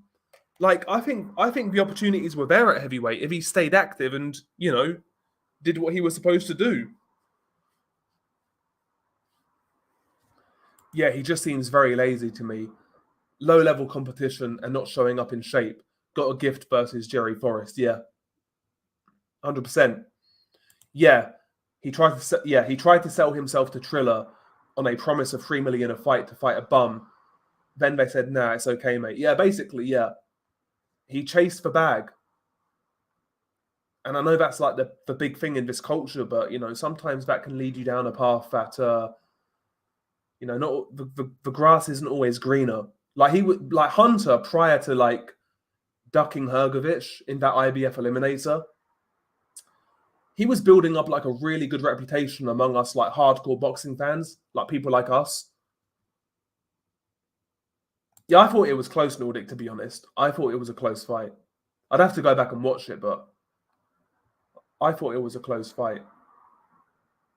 It was a good fight from what I remember.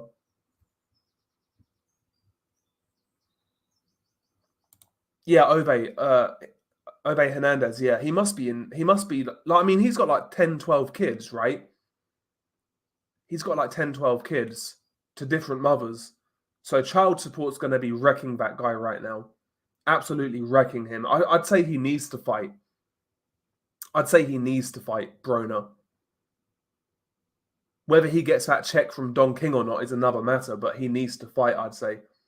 If I was Broner, he can't cut it in boxing anymore. If I was Adrian Broner, I'd seriously consider going to like bare knuckle. I'd consider going to bare knuckle.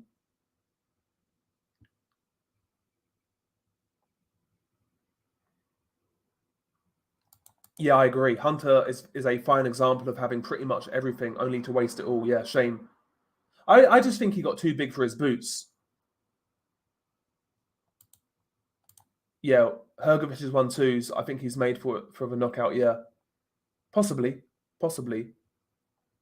You mean against Wilder? Yeah, possibly. Povetkin is under. Yeah, Povetkin had an underrated career. His skill set was definitely underrated. Yeah, no doubt. Yeah, Hrgovic can still beat top 20 heavyweights, but I don't know what he does from here. Like he said, like he'd retire if he can't beat Dubois. So we'll see what happens.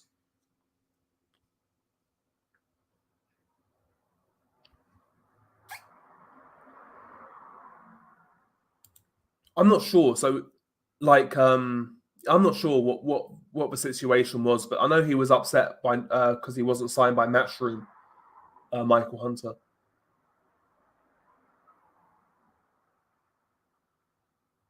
Yeah, I never get why Hunter held out for a fight against Huey Fury and stayed inactive instead of moving on with his career. Yeah, I agree. Yeah, Broner got his teeth knocked out in his last fight. He got one of his tooth knocked out. I've got Reactport, Emmanuel. I've got Reactport. That fight's at Crystal Palace, which is Reactport's home place. I think Riakporhe wins. I think Billum Smith is he's had some hard fights recently. He's had a lot of hard fights, so I've got a feeling that Riakporhe is more fresh, and I think he might land a killer shot. Just got that feeling. His fight with Shagayev is a really fun fight. Povetkin versus Shagayev. Povetkin versus Hook is another fun fight. He's got some great knockouts as well. Povetkin is Povetkin was an undervalued fighter in his prime, in my opinion. Undervalued.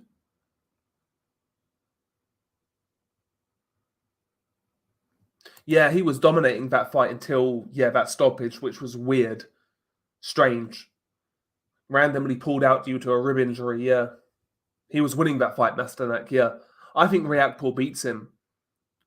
Chris Billum Smith. Oh, speaking, that's a great point. I'm glad you mentioned it. So, this Crawford versus Madrimov card. Obviously, Virgil Ortiz was supposed to fight. He was supposed to fight Tim Tszyu, which was a great fight. Tim Tszyu obviously pulled out because of his cut. It wasn't healing properly, whatever it was. So Tim Tszyu's been replaced by Sergey Burshuk, who's coming off a good win. He beat Brian Mendoza in his last fight. I think that's a really good fight. I think Virgil Ortiz versus Burshuk's a really good fight. That's going to be a very, very exciting bout because both guys come forwards. Both guys have power. Both guys throw a lot of punches. That's a very good replacement. That's a very good replacement. In fact, it's a dangerous replacement. The good thing for Virgil Ortiz is he's still got 2 months to train for a new opponent, but it's a good replacement. Like he's a top 10 guy at 154 coming off a really good win, a really good performance. That's going to be a violent fight. And Virgil hasn't had a hard fight for a minute now because, he had the illness, all the inactivity. He's come back and had 2 first-round knockouts. He's not been tested. Bowerchuk's going to test this guy. Sorry, I had a burp. Bowerchuk's going to test this guy, you would assume. I think that's a great fight. Yeah, Sugar Free. Yeah, Virgil is fighting Sergey Bowerchuk, the guy who beat Brian Mendoza in his last fight.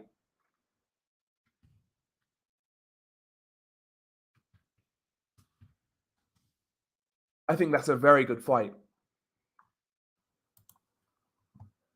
Yeah, Bowerchuk's definitely going to test his heart and durability. I think it's a great fight. I've got no issue with that. I'm looking forward to it. Obviously, I'd rather see the Tim Tszyu fight, but as a replacement fight goes, that's pretty much as good as you're going to get. It's pretty good. Well, it's better than most replacement fights. Yeah, I've got Bacole beating Anderson, Mr. Doc. I've got a feeling Anderson's going to start quick.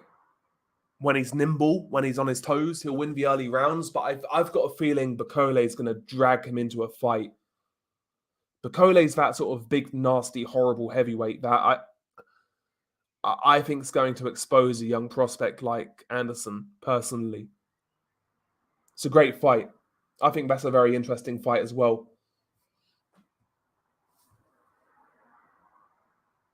Yeah, and his jab is undervalued as well, Mr. Doc. He's got a good jab, Bacole, but his inside game for a heavyweight's good as well.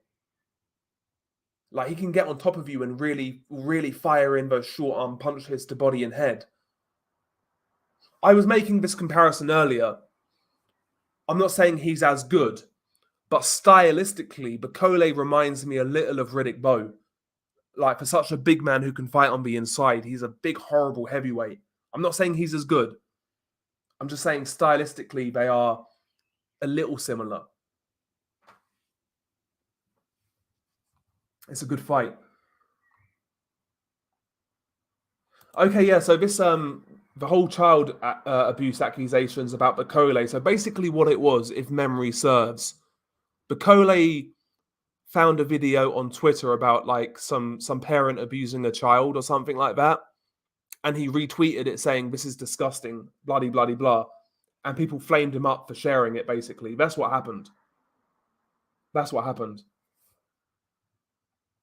So he kind of retweeted it and said, "Yeah, this is disgusting," and people flamed him up for sharing it. I understand as well why they flamed him up. I think that's what it was. Could be wrong though. Yeah, my only concern with Bacoli is how nobody talks about how fucking slow his feet looked at 300 pounds. His hands are quick, but he looks stuck in concrete on his feet at 280 to 300. Yeah, that's the only thing with Bacoli is like, what does he do outside of camp? Because this guy's heavy. This guy's heavy. Oh, he just retweeted. Okay. Oh shit, he didn't even. Are you serious? I see. I never knew that. I never knew that. See, I thought he quote tweeted it. That's what I read. I thought he quote tweeted it. That's fucking, yeah, that's crazy. Yeah, I thought he quote tweeted it.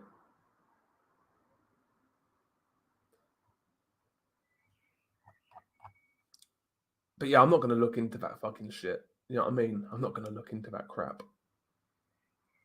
But yeah, I agree. He needs to come in shape. Yeah, he needs to come in shape. Yeah, this is the opportunity he's been waiting for. He can't come in as a slob. Yeah, 100%. He wanted to share it with Billy Nelson. Jesus. Maybe I'm being unkind, but how much better than Yoka is Jared Anderson really? It's a fair point. It's a fair point because you look at who. It's a fair point.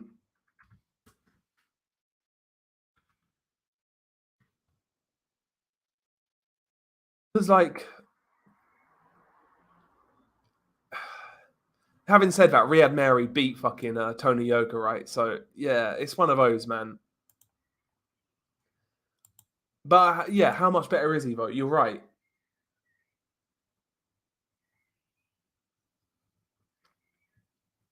He wanted to share it with Billy Nelson. Jesus Christ. But, yeah, I mean, I think we'll find out a lot about not Michael Hunter, Jared Anderson in that Bacole fight. I think we're going to find out a lot about him because I think he will be tested. I think he will be tested in that bout.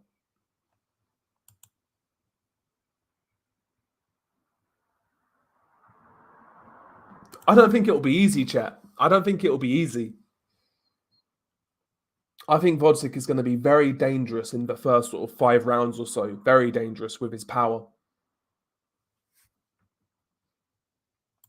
Yeah, that's true as well. Yeah, Mary didn't even throw a punch versus Anderson. Yeah, that's true. That's true. That's true. He never came to fight in that one against Anderson for whatever reason. He never came to fight. But yeah, we'll find out a lot about Anderson in that bout. I'm looking forward to it. I'm looking forward to it. I think it should be a good fight. I've just got a weird feeling Anderson's going to get exposed.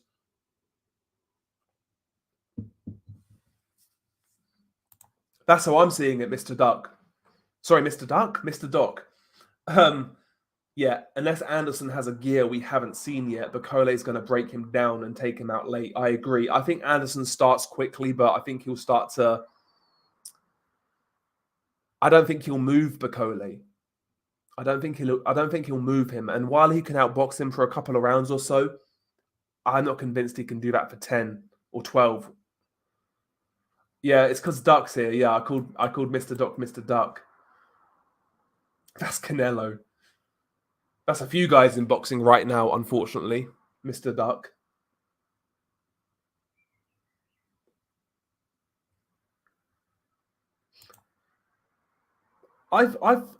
Honestly, I felt that Gvozdyk has looked okay on his comeback. I felt he looked pretty good so far, but we'll see. We'll see. Like I was saying earlier, like he did a better job on Bolotniks than Buatsi did, for example. For example. So yeah, like Gvozdyk is past his best. There's no doubt about it. No doubt about it. I don't think he's shot though. I don't think he's a shot fighter.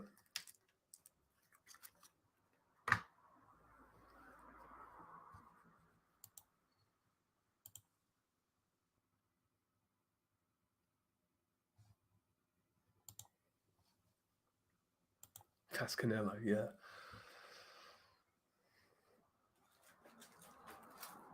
But aside from that, yeah, this weekend we do have some good fights. Matias versus Paro and Benavidez Gvozdyk are the two I'm like looking forward to. I'm kind of intrigued about Riakpour and Billum Smith. I think Riakpour wins though.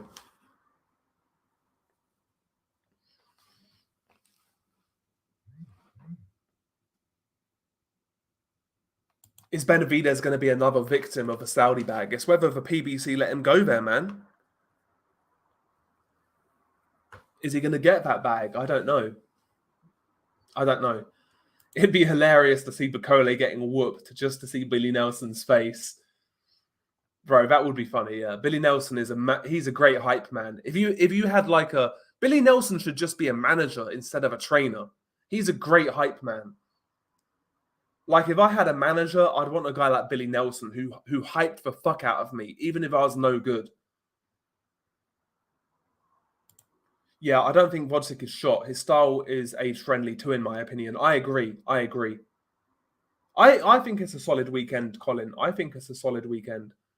Boazzi or Yard? I've got a weird feeling Yard. I feel like Boazzi in the exchanges is going to be vulnerable to Yard's power shots and speed. Like, for all of Yard's faults, he was throwing punches with Beterbiev and he was landing, but you know, that's Beterbiev. But against Boazzi, that could work.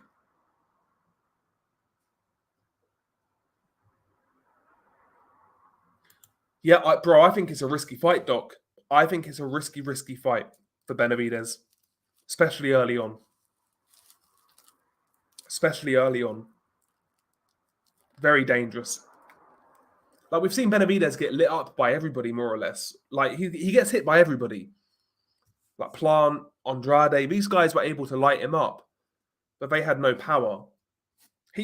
Benavidez has never fought anybody remotely as powerful as Gvozdyk. I'm not saying Gvozdyk wins. I'm taking Benavidez, but I think it's a very risky fight. I wouldn't be shocked if an upset happened. I wouldn't call it an upset per se, but no, Darren, no. Steve Claggett, no. No, that's a cherry pick by Teofimo Lopez. That's a cherry pick. That's a crap fight. Steve Claggett. I've seen this guy fight before. I'm sure he fought who did he Danny O'Connor, I think I saw him fight years ago. And Danny O'Connor sucked. And he lost that fight. And he lost to Chris Van Heerden. Yeah, this is the level we're dealing with here. He ain't a great fighter.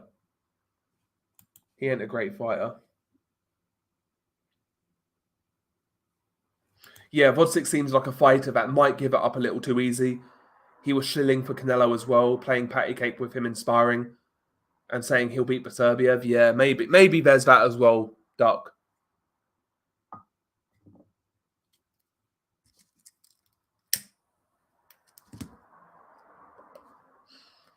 Yeah, I'll take Yard over Boazzi right now. I'll take Yard.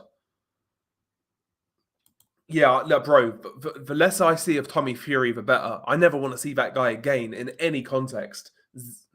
No interest. No, I didn't see it, though. I didn't see it.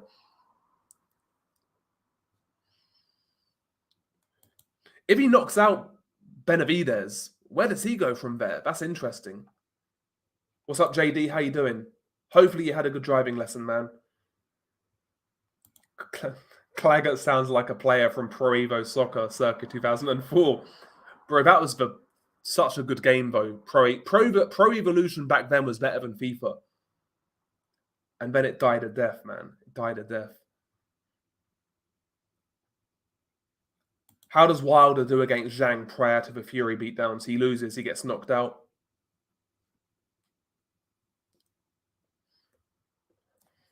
I think he always loses to Zhang.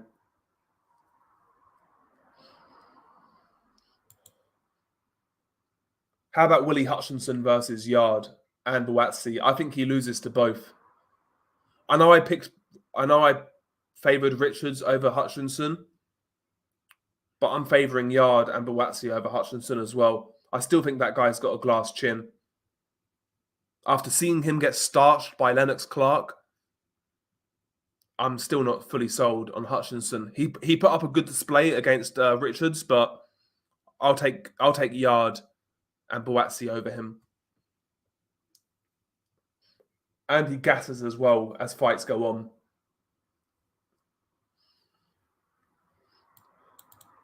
Yeah, to be fair to Tommy, he's the only area level fighter who's been paid millions to box. That's true as well.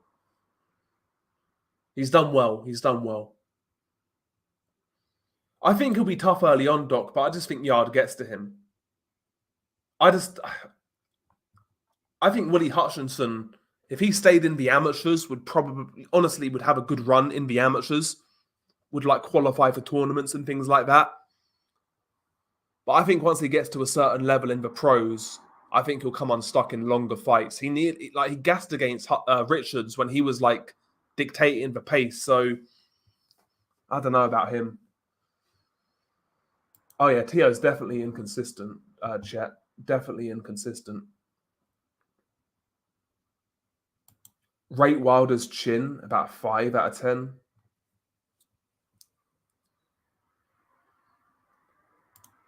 Yeah, Wilder couldn't get his lead foot outside of Zhang's, and Zhang beat Wilder basically with one hand. He did, yeah. It wasn't the left hand, it was the right hand. Yeah, he did do better than I expected, though, Nordic. He did do better than I expected.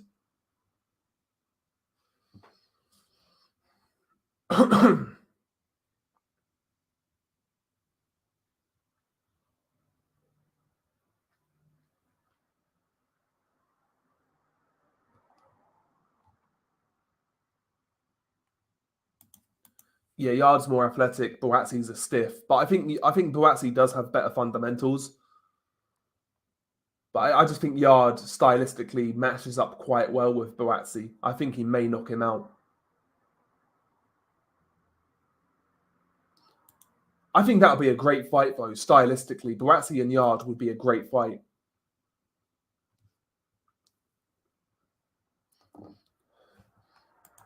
Yeah, Hutchinson gets ground down higher up the food chain. He's perfect for 3x3 minutes. I agree.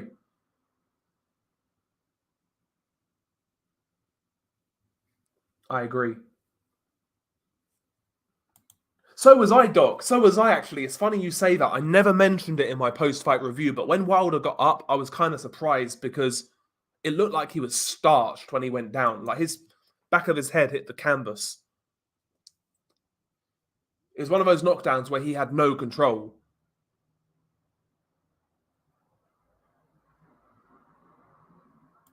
Yeah, we were speculating this a couple of years ago, Matt.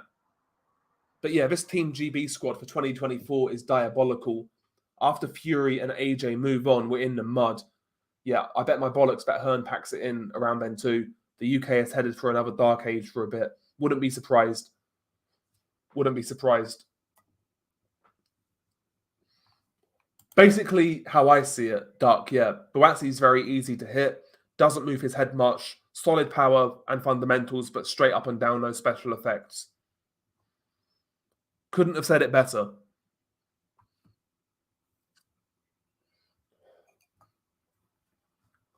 Yeah, I think Hearn eventually is gonna try and rebrand himself, Colin. Like maybe matchroom boxing will still be a thing, but maybe like Frank Smith will run it. And God help matchroom when Frank Smith gets in charge, in control. Because Frank Smith couldn't sell water to a thirsty Arab. He couldn't sell ice to an Eskimo.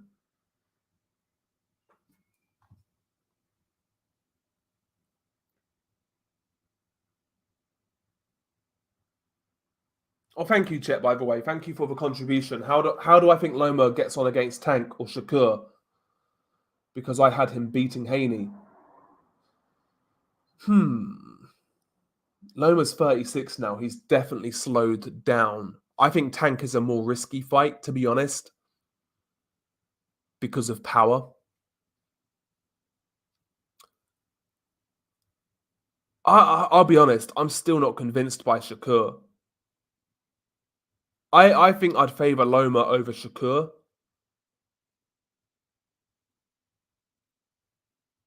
But Tank, I just got a weird feeling he walks onto a shot.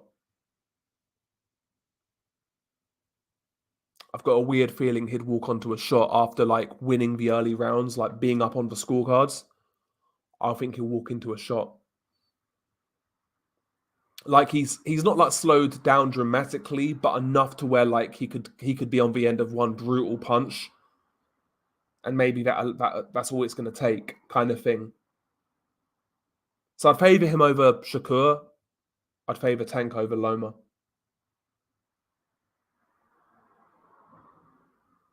It's not even that I rate Tank that highly, but the power and the speed, considering Loma's slowed down. Whereas I think he can impose himself better on Shakur. Because I don't rate Shakur, to be honest with you. I think Shakur is a guy who can be broken.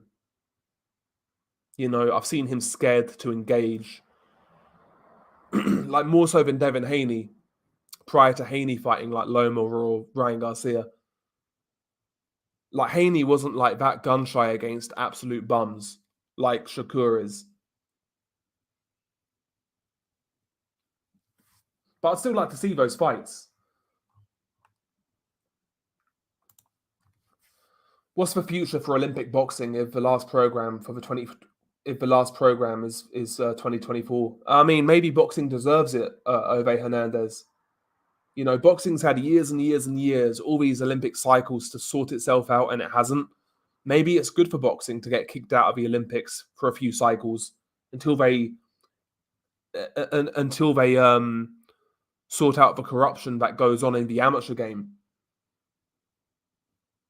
Maybe boxing deserves it, but you know, I think what you'll see a lot of fighters turn pro earlier with no Olympic cycles. I don't think you'll see as many fighters turn pro like late 20s. Maybe like from Cuba that will still happen. Like fighters from Cuba and Russia, Uzbekistan, etc. That will still happen. But like American fighters, British fighters, I think these guys will turn pro earlier. If boxing is no longer in the Olympic cycle, then yeah, I think you'll see guys from the US and the UK turn pro earlier. Yeah, Frank Smith is driving an Arab sandal, no personality whatsoever.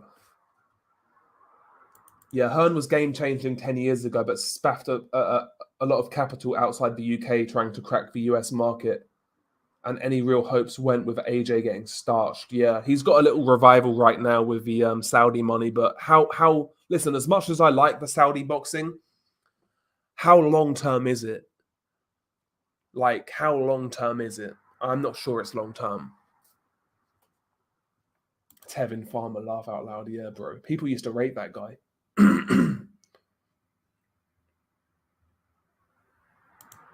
Yeah, I've tried to be more active, JD. I've tried to be. I wanted to do one last week, but I've not had time. I definitely won't do one within the next couple of weeks after this. I don't think. I've got a lot of shit going on. So probably won't be able to, you know, do my thing. But we'll see. We'll see what happens. Tank's a better. Sorry, Duck. Tank's a better matchup for Loma stylistically. Similar stature, and the guy is low volume and there to be hit. Shakur will spoil his way to a gift decision. But I'm not sure Shakur has like the strength of like a Devin Haney, like to really spoil like that. I totally get what you're saying, and I agree to a certain degree. But I just think Tank comes with more danger because of the power. I 100% believe like Loma would win most rounds against Tank, if not all rounds. But it's just walking into one perfect shot. I think he's more dangerous than Shakur. So I get what you're saying, but I don't think Shakur has like the same strength as Haney did to spoil like that.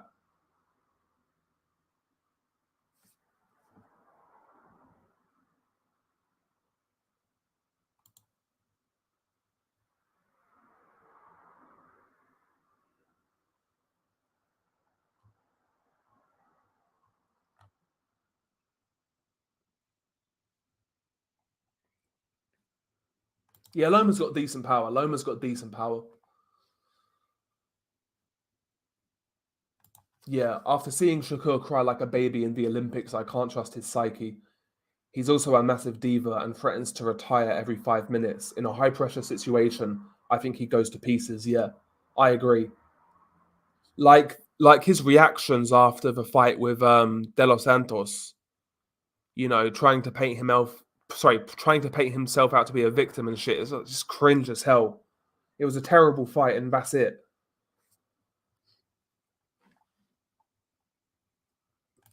Tevin Farmer got millions defending against scrubs. One eye on the ring and one eye on the bag. Literally, yeah. Well played. Fair play to him, indeed. Fair play. The US have nobody aside from Bud, and they hate him. No interest in boxing stateside now. Yeah, it feels like that. It definitely feels like that. Maybe Javon Ennis can buck that trend, but like there's nobody for Ennis at 147. There's nobody there for him. He needs to go to 154 to get good fights. So we'll see what happens.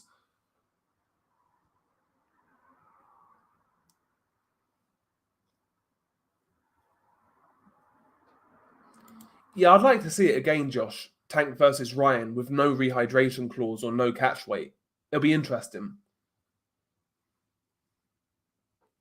Yeah, that could be true, Colin. Yeah, that could be true, but I've got to the point now where like I'll just take what I can get while it's here, kind of thing. And I get what you're saying. Like mid to longer term, it may be a problem, but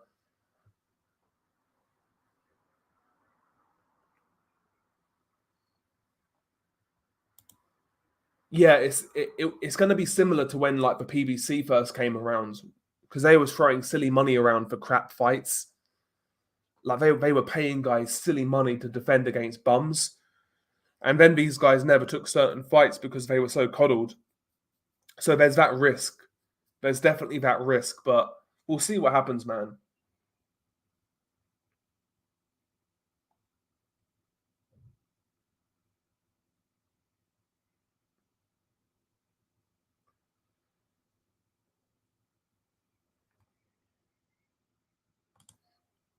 Yeah, there's this card. So like I saw this card on Twitter, this Wembley card that the Saudis want to put on.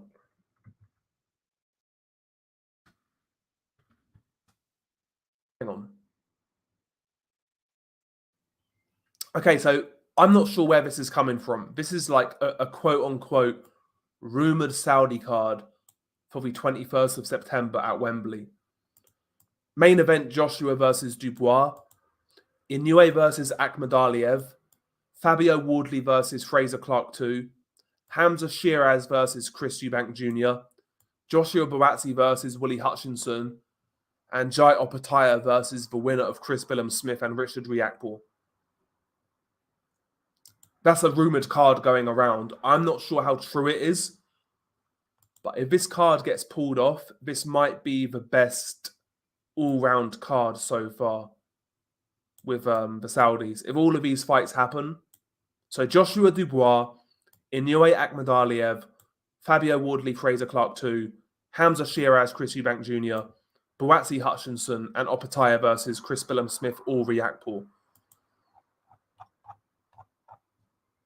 That'd be a very good card if that came off. That'd be a very good card. I've got Riakporhe, JD. I've got a weird feeling Riakporhe wins by stoppage, maybe from behind on the scorecards.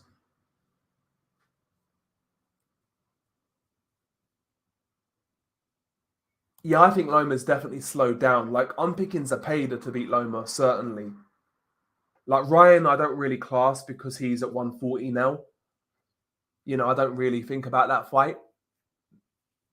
But, yeah, I think Loma's slowing down. Yeah, 54 is heating up nicely, let me ace. It's heating up nicely. There's some good fighters there.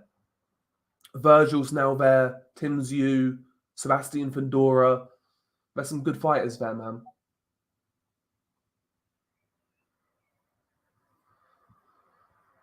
According to BoxRec, Tevin Farmer is fighting Raymond Muratala. Yeah, Muratala should knock him out.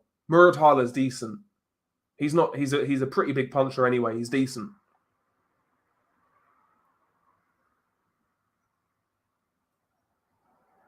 Yeah, exactly. Yeah, Boots has beat nobody. Yeah, so we'll see what he does.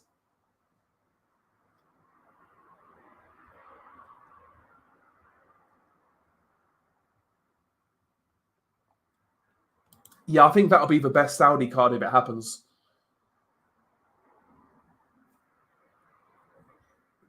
Yeah, bro, if that fight happens, yeah, but bro, the ticket prices would be massive. Yeah,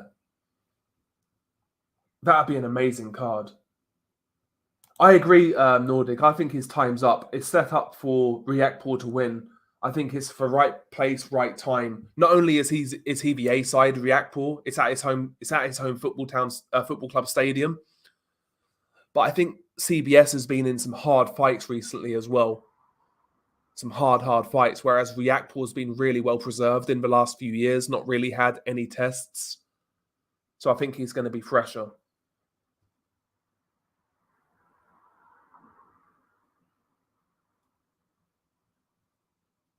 Why doesn't why doesn't Richard Riakporhe move up and challenge Dubois for a go on Madonna? Now that Dubois is a top shagger. Yeah, bro. Yeah, he's definitely part of a cult. Apparently he's shagging Madonna. Yeah, bro. He's signed his he sold his soul. He sold his soul. So yeah, I fully expect Riakporhe to win. Yeah, sorry, not Reactpour. Chris Billam-Smith definitely, regardless of result, he's done a great service to British boxing by beating Akole. So yeah, we'll thank Chris Billam-Smith regardless of how it pans out. But I think Reactpour wins. I think he's probably too fresh at this stage. I think UK boxing will be in a bad place over Hernandez because I don't really see where the talent's coming from. Moses Atalma is interesting. You certainly have to keep an eye on him, and I do like a lot of what I see, but he's so young, it's kind of hard to tell, especially at heavyweight. But he's certainly an interesting fighter. Aside from that, man, I'm struggling. I'm struggling.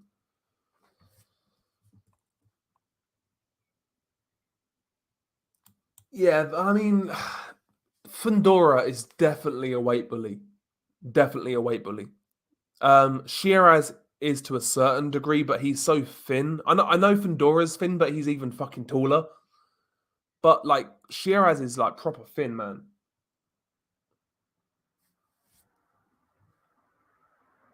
But they are both weight bullies, let's be honest, to a certain degree.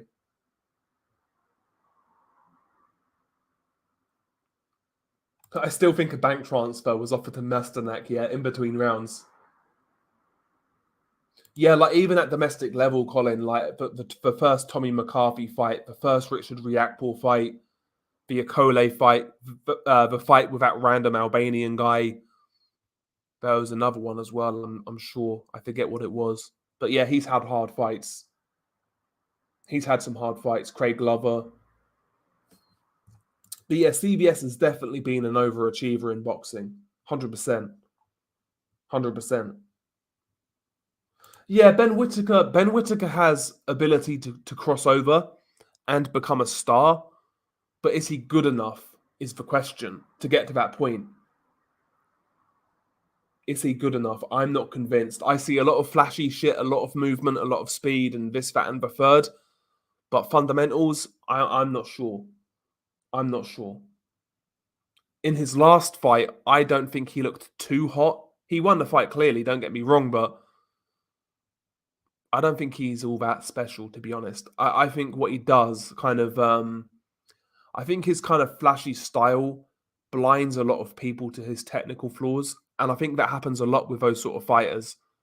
When you see a fighter move the way he does and, throw the extravagant punches and move that way, I think it really blinds people to the technical deficiencies. And when you consider light heavyweight now, I don't think he's anywhere near a title. In 2 or 3 years, maybe it's different. Maybe the division's weaker, but right now, I'm not convinced. I'm not convinced at all. This is basically what I'm kind of thinking. Yeah, Ben Whittaker is a future meme. Yeah, like trash talking gone wrong, one of those sort of videos. Yeah, I agree. I agree. Yeah, I think that's a good price, Darren. Solomon Dakers to beat David Adelaide is 2-1. That's a good price. I agree. I think it is. Dakers is a better boxer. Adelaide is more powerful.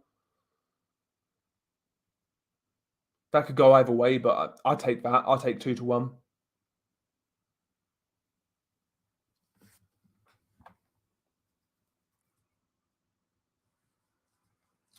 I think that'll be a close fight. I think it'll be competitive. Massey's coming back down from heavyweight. He gave Joseph Parker a half decent fight. He clearly lost, but I think that'll be a close one. I think maybe Isaac Chamberlain just about steals it on points. But it'll be a close fight.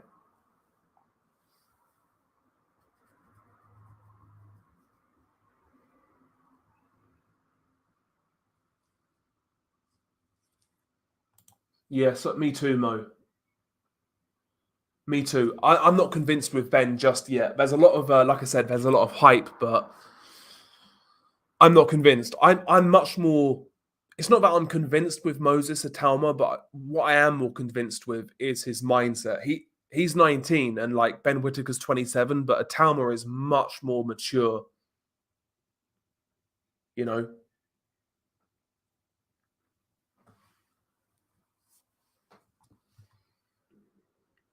Oh, we was mentioning this man on the last like a stream or two ago. Uh, Iglesias, yeah, the Cuban at super middleweight, yeah. He knocked out Shevchenko, yeah, and Caceres in one round. Yeah, he's looking very good. Because he's fighting it. He fought in Canada on Thursday, I believe it was. Yeah, he's very undervalued, underrated, or yeah, undervalued, I'd say, as a prospect. I'm telling you, man, this new generation of Cuban fighters, I'm not saying they're all perfect, as we saw with Robese Ramirez, but what they are is a lot more entertaining. And he's one of them. He's a hard puncher. Yeah, see, I never knew this. He beat David Morrell in the amateurs, and I like David Morrell. I like David Morrell. But yeah, this generation of Cubans seem to be learning from the previous generations in regards to trying to make themselves fan friendly. Because I think the hardcores like us would get behind Cuban fighters if they were just like the Russians, like the Eastern Europeans.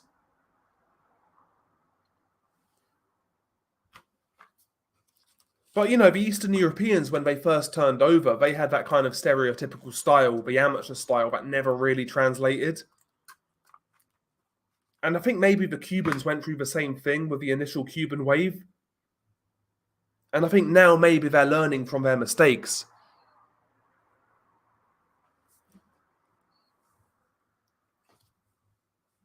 Even Lara turned into a KO artist. Well, the thing with Lara, I'm not sitting here.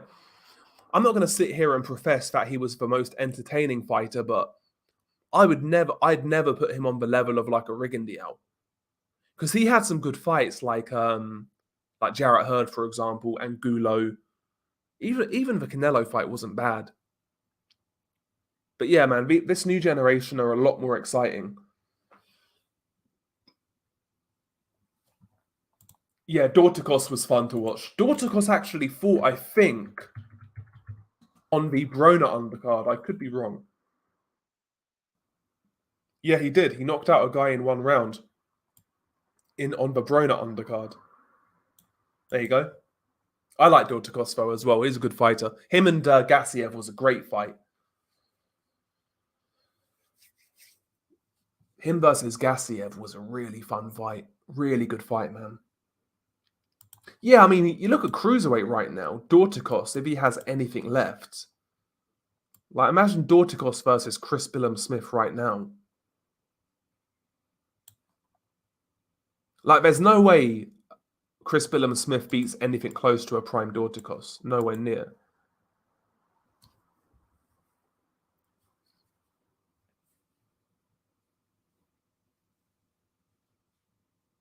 Yeah, to be honest, even Rigondeaux can really crack. He's just risk averse. Yeah, indeed. Yeah, but I'm kind of bullish on this new generation of Cubans. I've been saying this for a while. I'm not saying when I say I'm bullish, I'm not saying these guys are all going to take over, but I'm just saying in terms of excitement.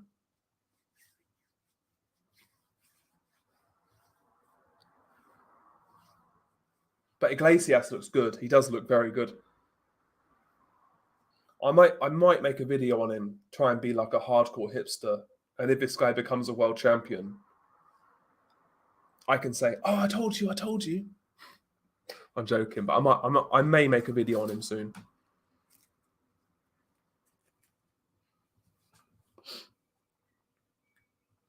Yeah, that's the thing with Cuban fighters. Yeah, it's getting these guys to take a risk.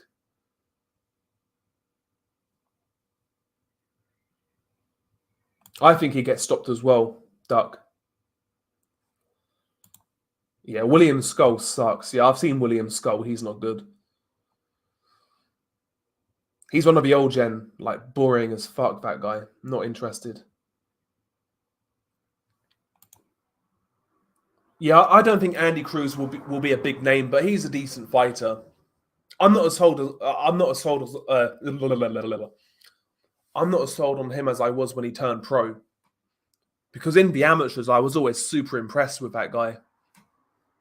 It's still early though. It's still early, so we'll give him a bit more time.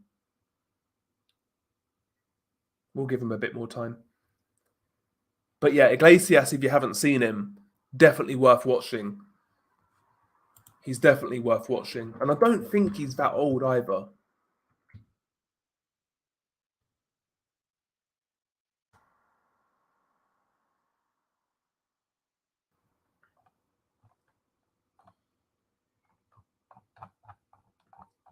How old is this guy? 26. Okay, he's a decent age for a 168 pounder. But yeah, like in it, so he's already got some decent wins for an 11-0 guy. So he knocked out Coceres, like Duck said, in one round. Obviously, he gave Billy Joe a hard fight. Arguably beat Belanga, and he knocked this guy out in a round. He knocked out Ezekiel Moderna, who's a decent sort of journeyman. Moderna went on to beat Carol Atalma, for example. So he's taken care of these guys. He completely shut out Isaac Chilemba. So it's like the guy is doing well for his level right now. Yeah, Morel is good as well. I like watching Morel. See, I like Robesi Ramirez as well. I know he kind of he lost his last fight, but I like watching him fight as well.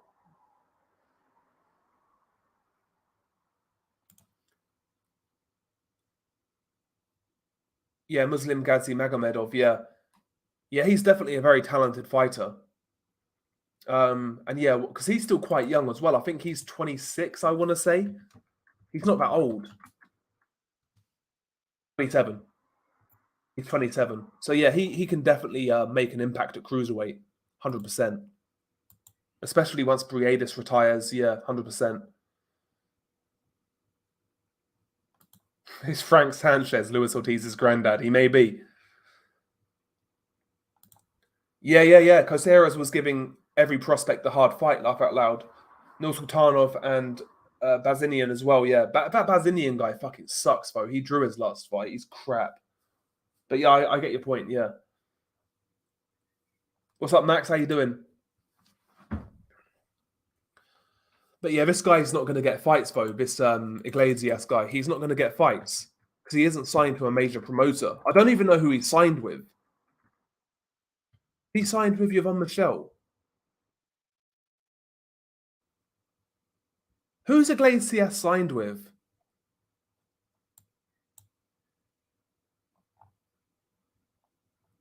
I've got no idea who this guy's promoter is. Because he's fought all over the place. He's fought in Poland, he's fought in Germany. Well, mainly Poland and Germany, but the last couple of fights have been in Canada. So I've got no idea who this guy's promoter is.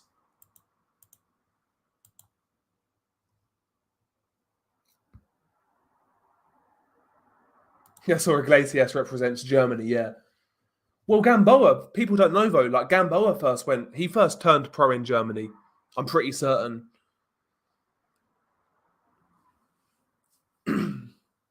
There's the other Cuban I like as well. There's another Cuban I quite like. The guy who knocked out what's his name?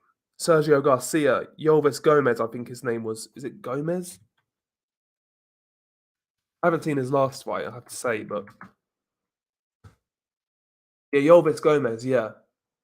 No, it wasn't him. It wasn't him. Because he got beat, that guy. Who beat fucking Sergio? Teles. Yeah, Jonas Teles, yeah.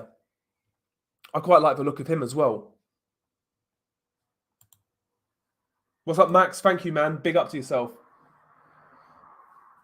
Thank you very much, man.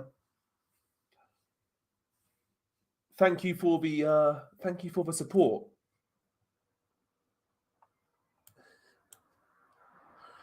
Adam Smith said that Luis Ortiz was watching Muhammad Ali live in the Malik Scott fight. Jesus Christ. Bro, it's crazy. And thank you, Max. Yeah, Lenny Paro, he's a heavyweight. See, I'm not that sold on Paro, to be honest. But he beat Ukrainian guy. He beat what's his name? Victor Vickhurst. See, I used to remember these names like off the top of my head back in the day, like a few years ago, but these days I'm not as good. You can tell I'm becoming more of a casual. Like back in the day, I'll talk about random ass shit.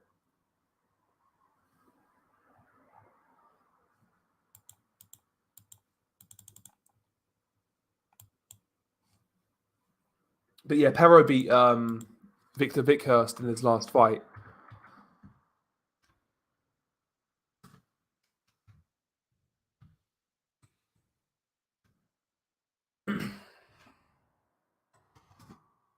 I thought Vickhurst would win.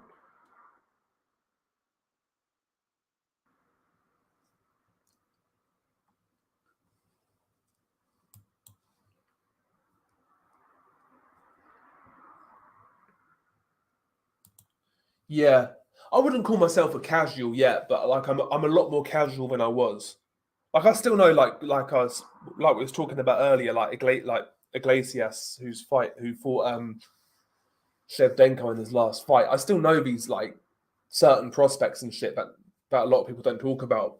But I used to like be like proper on it back in the day. Like I used to be proper on it, but these days not so much. I've certainly taken a step back. But you're right, Duck. Ever since like Usyk Fury 2 especially, I've definitely been a lot more active on the whole boxing shit. I've definitely been a lot more active because I've just felt like it. I've kind of felt reinvigorated with boxing. I'm sure that's going to die out again, but yeah.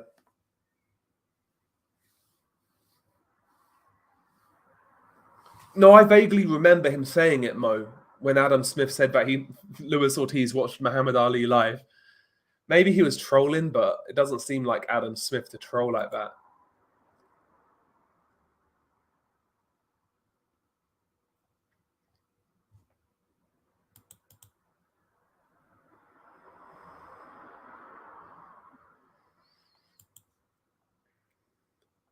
Yeah, Usyk winning helped for sure in my case. Yeah, me too. Me too. Usyk winning was like the good guy winning for once.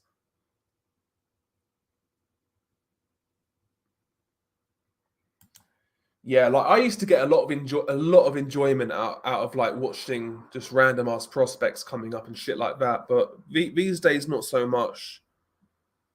These days, not so much.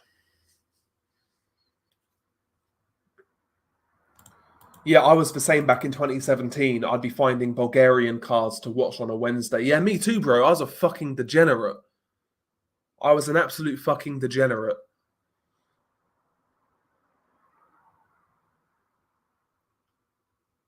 I was watching like the shittest fights. The shittest fights. Like staying up to silly o'clock and watching absolute shit.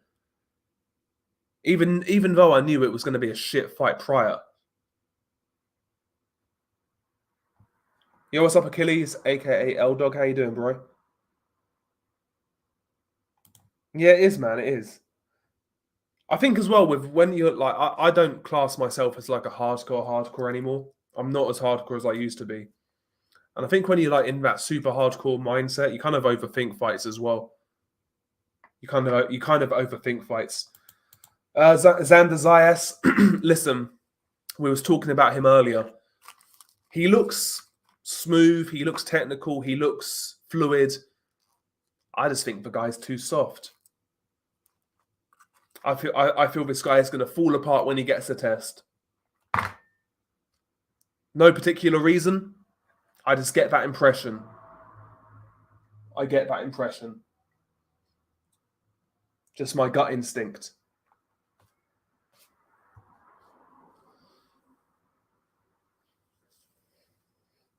I actually stopped watching. I stopped watching boxing a lot after Loma Haney. Only recently got back into it with the good cards. I've been kind of the same. Honestly, I've been that way for that at least like the last sort of 3 years. I've not been quite as into it as I used to be. I still love boxing. Don't get me wrong, but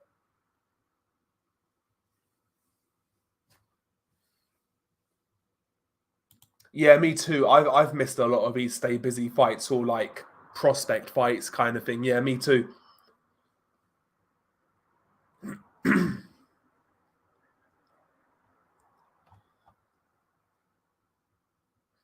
Yeah, exactly. Shit like this, like staying up till 4 to watch Andrade versus Calden Dokwa. Yeah, like shit like that. Like there was no good reason to stay up for that sort of fight, but I did.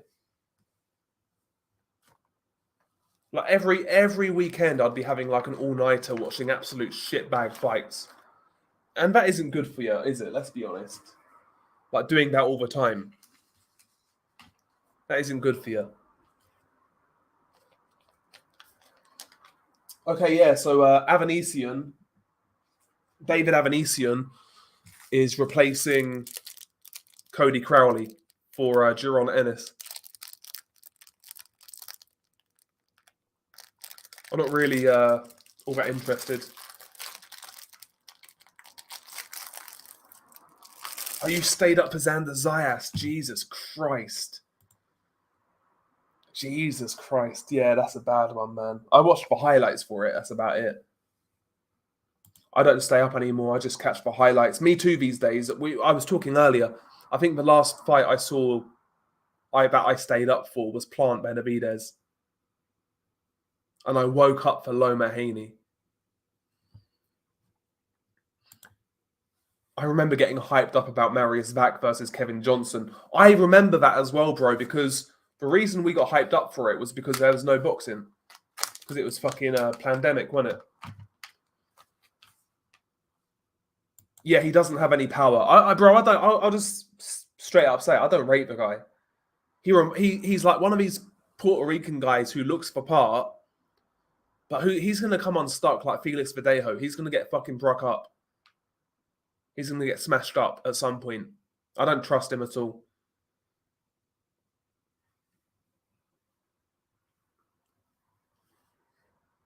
I don't think he's that great.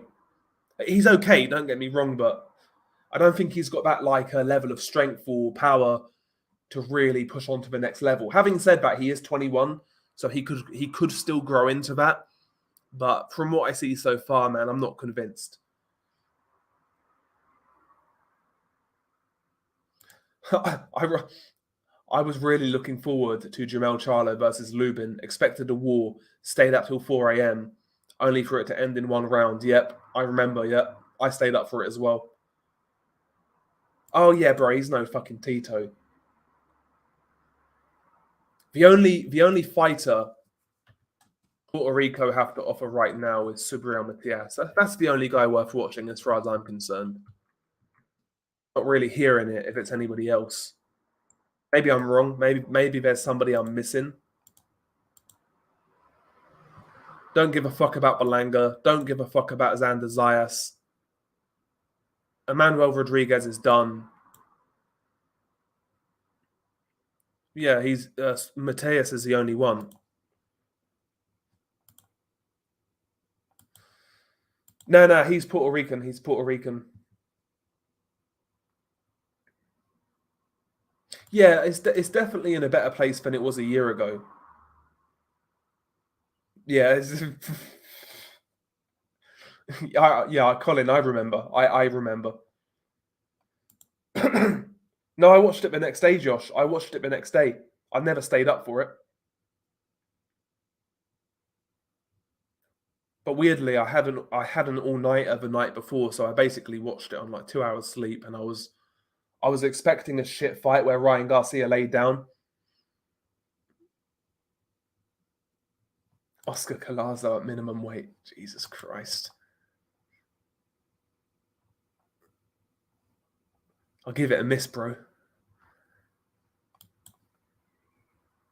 Rosardo's got more upside than Berlanga. Oh, you mean that Tay Jones guy? Yeah, that guy's a weirdo. Yeah, I know who you mean. That guy's not even worth a conversation, Brian. He's an absolute fucking idiot. He's a 38-year-old fucking pom-pom waving dork. Imagine that being what you're most known for in life. Like most people, like if everybody knows who Tay Jones is, everybody in his life who knows who he is, from social media to his family, most people know him as a pom-pom waver. That's embarrassing. What an embarrassing existence. That guy's a fucking idiot. Absolute clown. Like objectively, that's what most guys know him for, is Deontay Wilder's little sidekick. Dickhead.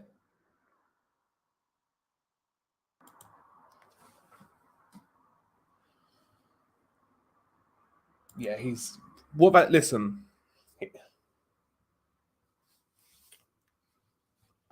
Weird looking guy as well, man. Strange looking character.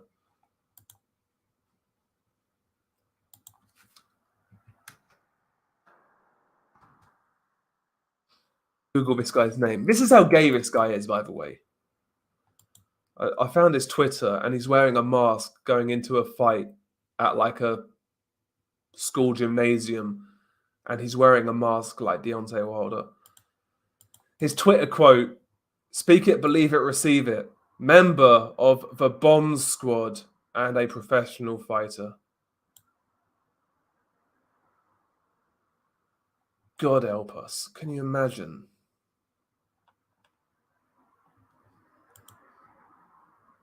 Jesus Christ. Tay Jones should fight Isaac Lowe. Bro, Isaac Lowe would school that guy as bad as Isaac Lowe is.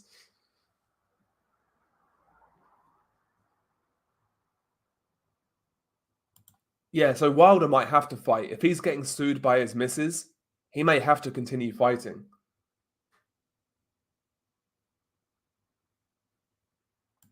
I get low-key based vibes from Plant for some reason. I'll be honest, bro. I will read the second part, but I'm completely the opposite. I'm completely the opposite with Plant personally, but maybe he's based on some things, but not others. But yeah, sadly, he's not there yet, and still has an identity crisis. Uh,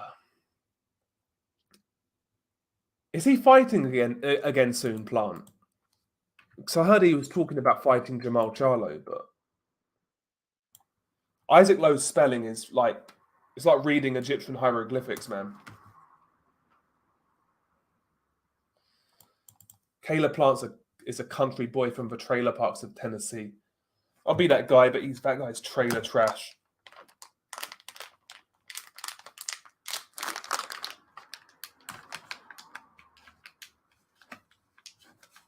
That Tay Jones. Sorry, not Tay Jones. We're talking about degenerates now. Caleb Plant. Both got silly names, but Caleb Plant. He's just like a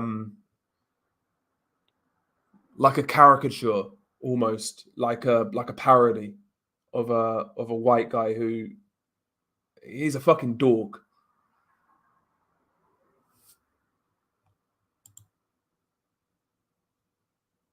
I want to see that guy get fucking knocked out proper. I'll be honest. I don't know who's there to do it. I want to see him fight Beterbiev, actually.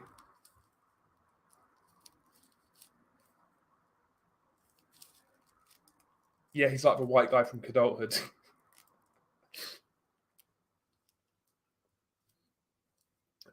Yeah, I know who you're talking about. I forget his name though. I know who you're talking about though.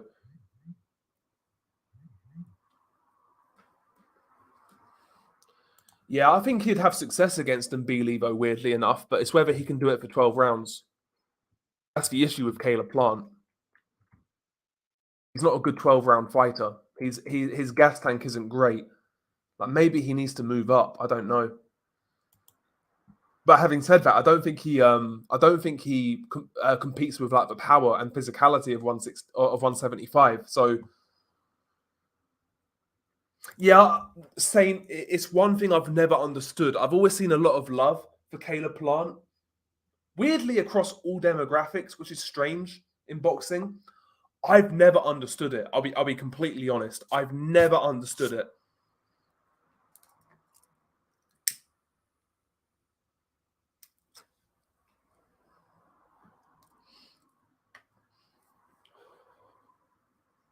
I've never understood it.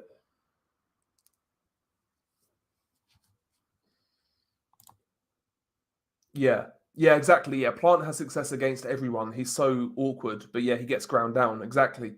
If boxing was 6 rounds and 6 rounds or under, he'd be like a world champion, like a undisputed champion. But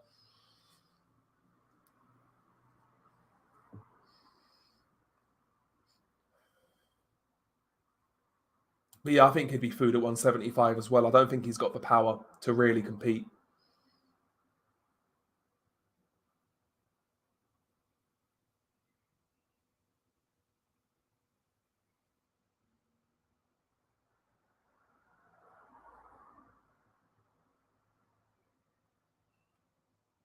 Now I'm not snacking. I was rolling a cigarette, bro. Not a good habit. Not a good habit. I think a prime Joe Smith Jr. would iron out Caleb Plant. In my opinion, a prime Joe Smith, he would iron out Caleb. Caleb would win the early rounds and shit, but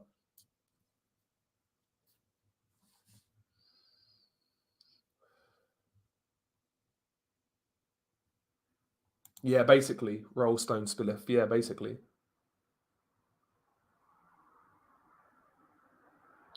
I think less and less people are boxing in America now. I think a lot of these guys are gravitating towards like MMA, regardless. Yeah. Joe Smith Jr. Yeah, he's got a normal blue collar job. Yeah, I forgot what he did. Is he a firefighter or something? No, I wouldn't say that. I wouldn't go that far, Mo. As much as I dislike Plant, like Shiraz still has a lot to prove. He still has a lot to prove. Joe Smith. No, he's a construction guy, right? Joe Smith, construction guy. That's it. Yeah, Joe Smith lost his helmet in there against Beterbiev.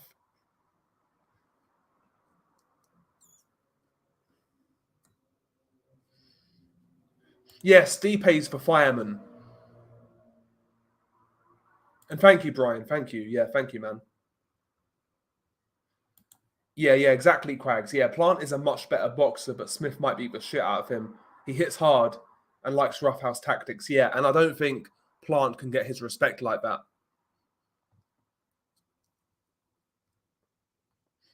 Landscaper, that's it. That's a good career. It's a good profession. You can actually make some good money landscaping in the UK, at least. You can actually make some pretty good money if you're good at it. It's like anything, right? If you're good at it, you can make money.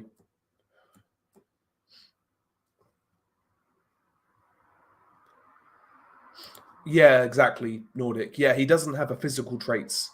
Whereas Joe Smith lacks the technical traits, but he's got the physical traits. I know he got blasted by Beterbiev, but I don't think that's a knock on his chin.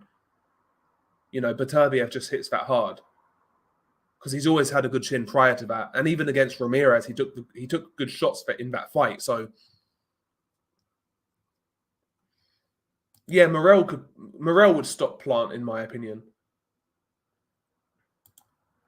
Yeah, I can imagine it's hard work. I've never done landscaping, but I've done manual labor, a lot of manual labor.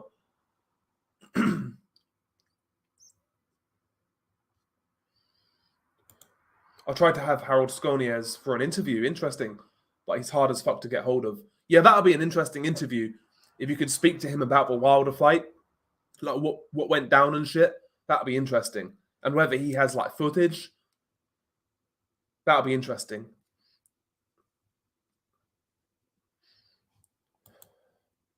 He was a decent heavyweight journeyman though back in the day. Skonies.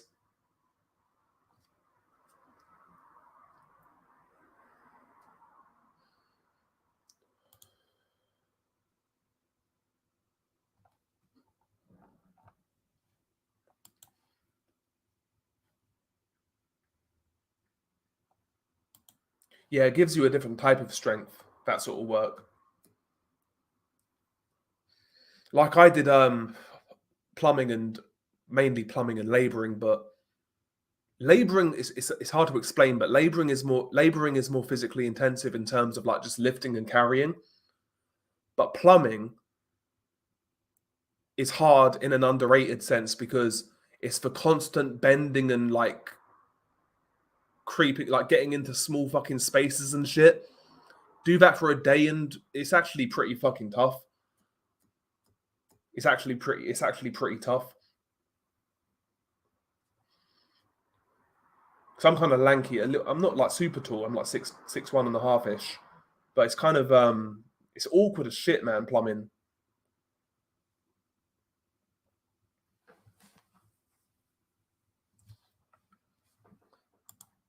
Joinery, yeah, yeah. I swear there's good money in joinery though, right? Farm work is tough, yeah, I can imagine. Labouring is hard. You're throwing cement into mixers and shit. Yeah, exactly. And cleaning rubble up and all that crap, yeah. Shifting debris and yeah, carrying wood about, all that shit. It's tough work. It's tough work. It's a good job though. If you're like a wannabe boxer or something, it's probably a good job to have on the side.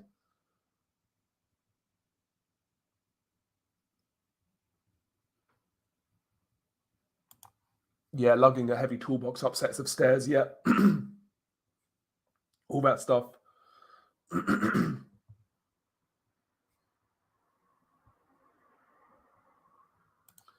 Yeah, Smith had the right game plan though. He went in there trying to knock Beterbiev out early while he was still fresh. Beterbiev is just a much more polished boxer, and if you couple that with power, game over. I agree, Quags. I agree. I think he went in there and tried to get the job done early. He tried to catch Beterbiev cold. He went in there to win. One thing I think he underestimated was the counterpunching of Beterbiev. I don't think he realized Beterbiev was that kind of cute with it. Because I think he kind of bought into the hype that Beterbiev was just like him, a bruiser. I don't think he took into account the boxing skills of Beterbiev and the timing. But he did the right thing, you know. You got to take your chances. You got to roll the dice sometimes in boxing.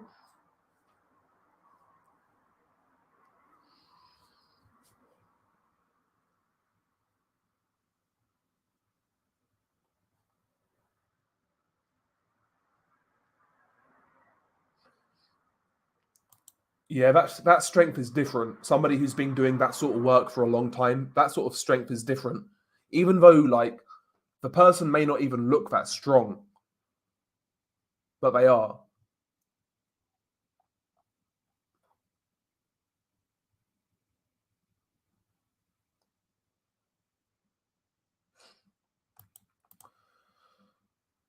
I've been doing a lot of SA training, learning about trans for the entire duration of this live. What have you been doing it for work, Josh? Yeah, it's funny you say that. So we had some mental health thing today, like some mental health seminar, and basically it was like some meeting thing, some absolute fucking nonsense done by HR, and you know they basically went around the room asking people to share their opinions on mental health and things like that, what they do, bloody bloody blah. And I got a disciplinary. First time I've ever got a disciplinary because I said, and I'm paraphrasing kind of, but all I said was I choose. I choose to believe that depression can't affect me, and that it's a self-fulfilling prophecy essentially.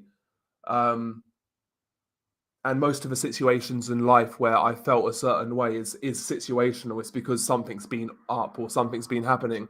So I don't really believe in the concept of being depressed for no reason.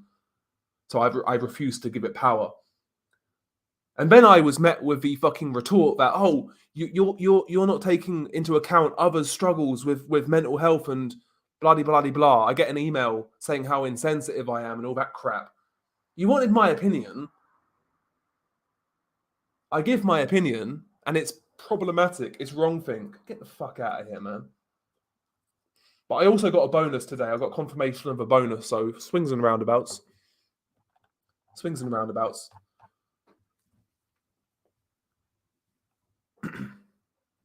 But yeah, I just said I don't really believe in it like that. I don't believe in the concept of being depressed for no reason.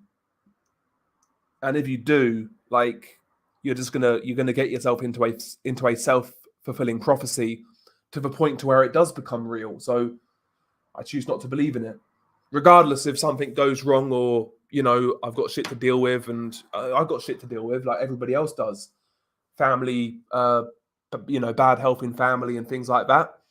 Regardless of how I feel, at the end of the day, I know what I have to do, regardless of how I feel. So why not just do it? What's the alternative? If I could sit around and feel sorry for myself, like a lot of people do, that's a fucking privilege. I keep on hearing about privilege these days. If you can have mental health breaks, you're a privileged person. Oh, I need a mental health break. Yeah, you're privileged. Fuck out of here, man. That bullshit. Absolute nonsense.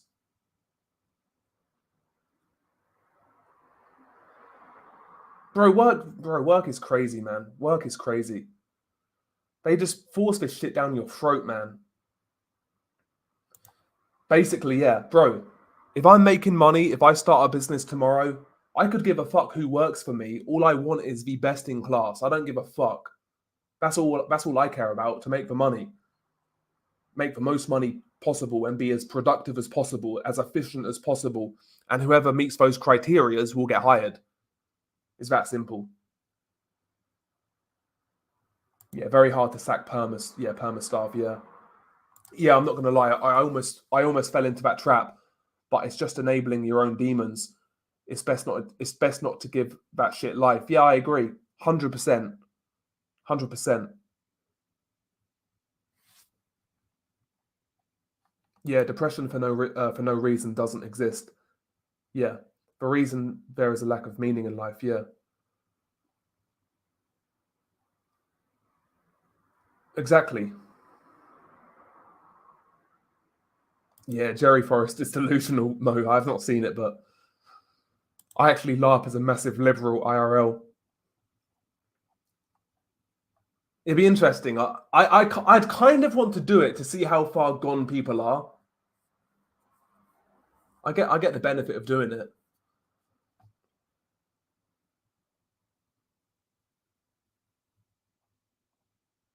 That's crazy, Nordic.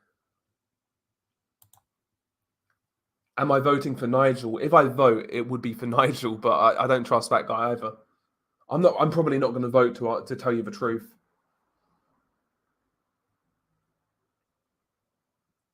Yeah, HR now is just jobs. It's just fucking. If you can get a career in HR, you've basically snagged the easiest job in the world.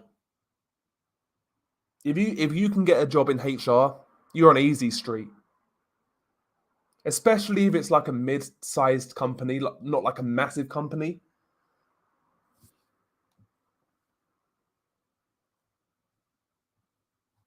I told a former colleague at the Ministry of Justice I voted for Brexit, and they were worried about my mental capacity. Bro, Jesus Christ. But these are the people who proclaim to be like open and tolerant, unless it's like a different opinion. This is the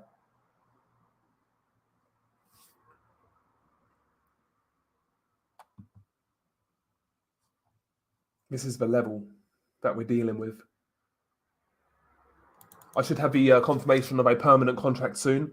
I've been working in the same job for 12 months now. That's crazy. And you've only just got a permanent contract. That's crazy. It's crazy. That's insane. That's insane. It's easy, but you have to be a total cunt to do it. Yeah, that's true, Matt. That's true. One time I caught my HR manager eating 2 hot dogs at the same time in his car. That's exactly, bro. It wouldn't surprise me if that's true. It wouldn't surprise me if that's true. And the way, like, when they like have, like, when you have like a group sort of function, like a team thing, the way they talk to like the group is like, it's like being back at school. It's like, bro, just fucking. This is it, bro, Max. HR just seems like the job for somebody that can't do the actual job. 100%. 100%.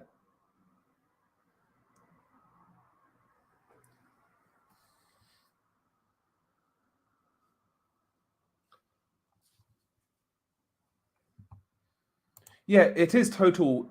You're right, Brian.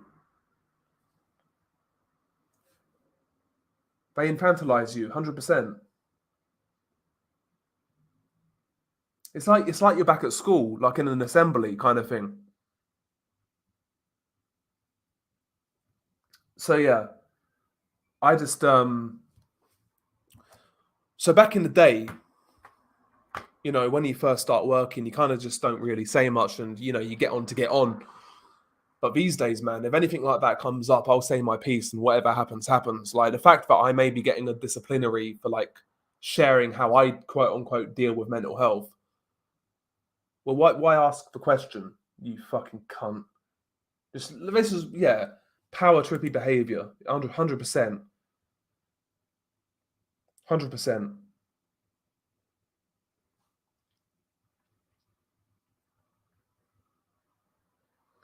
They're all a certain type, JD. Usually, 99% of the time, they're all a certain type. But that's the world we live in now, isn't it? That's the world we live in. I'm all for workers' rights and shit. Obviously, I'm an employee and an employer. I'm not an employer, but I run my own business and I'm an employee. I'm all for workers' rights. I get it, but we've gone way too far with it. Honestly, we've gone way too fucking far with it. Like all this safeguarding and gatekeeping and shit. It's like, bro, come on, man. And it just takes time out of your day as well. That's another thing. All this HR shit. It takes time out of your day from doing your actual job. Just bureaucracy for bureaucracy's sake. But keeps people in a job though, I guess, right? Go for a piss quick, hang on.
I'm back.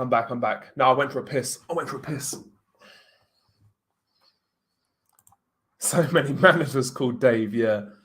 All like the most Bobby Basic people. Like, couldn't lead a piss up in a brewery.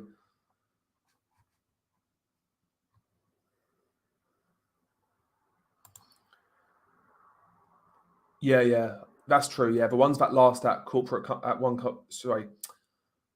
ones that last at one corporate company for years on end do so by being insufferable ass-kissing simps. Yeah, 100%.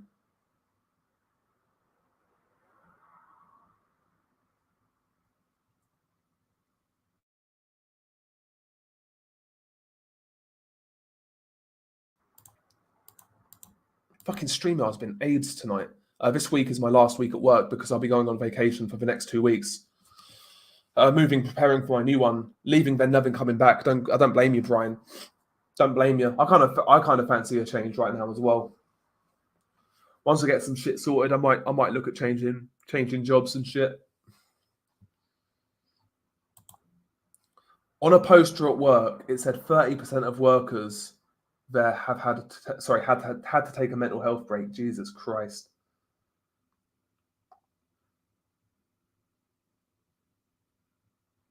That is true as well. You can play the game. Yeah, don't take any responsibility. Just blame it on their mental health. Yeah, that's what you should really do, man. But as much as I complain about work and shit, I can't be that shameless to like. So I could call up and say I'm going through a mental health crisis and this, that, and the third. I could go to a GP and like fake it and get signed off with stress, but I don't want to. I've even though I'm faking it and playing the system, I still feel fucking ashamed. Even that I used those words to bum off work, I feel fucking ashamed. I don't want to give that shit any power in general. Not in my life, nor in society in general. I don't want to play into that shit that I complain about. That's another thing. I thought I was going to get a disciplinary at my last Christmas party as well. Because it's a long story. I was fucking pissed. I was hammered. But yeah, I let go of the F word a couple of times in front of a certain person. And I was shocked I didn't get called in. Shocked.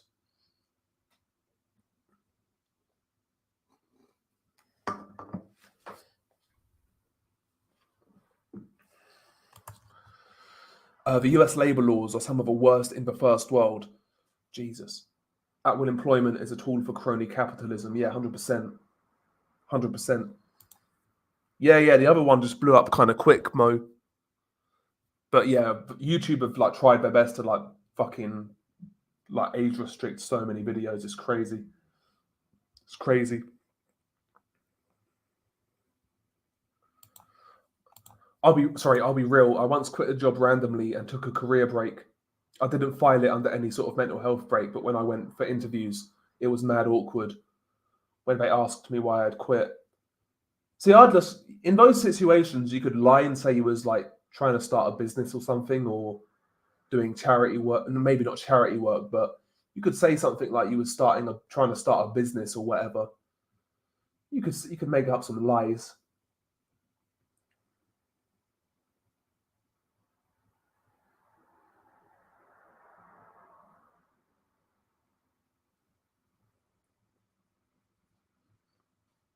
I can imagine you Nordic just sitting there cringing. I can imagine you sitting there cringing. I can imagine it right now.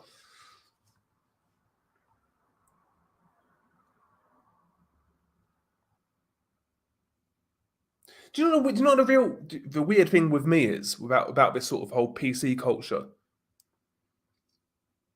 So like online, I know how to skirt certain lines, and I don't feel like it's difficult to not get banned.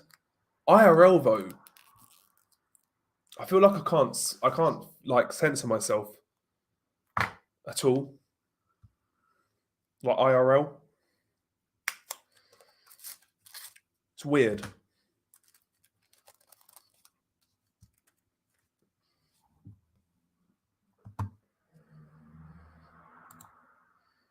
Happy hour. These New Walker's happy hour highs.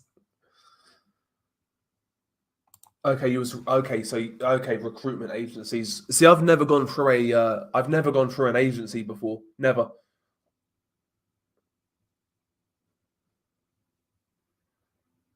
Yeah. Just say something like yeah, you tried to start a business, family tragedy, you can make up anything to like excuse a work gap. You can make up anything, honestly. Family tragedy, bloody, bloody, blah, whatever.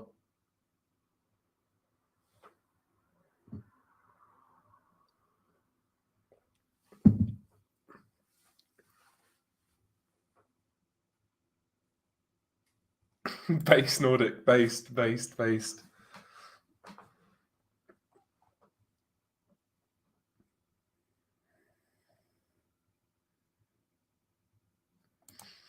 Yeah, those outside of work like functions are fucking cancer.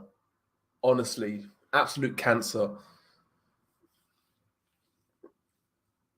So we have to do one every year. And yeah, you can't really get out of it like that because it's so far in advance. You can't really get out of it unless you're like sick or something. But I've already bunned one sick anyway, so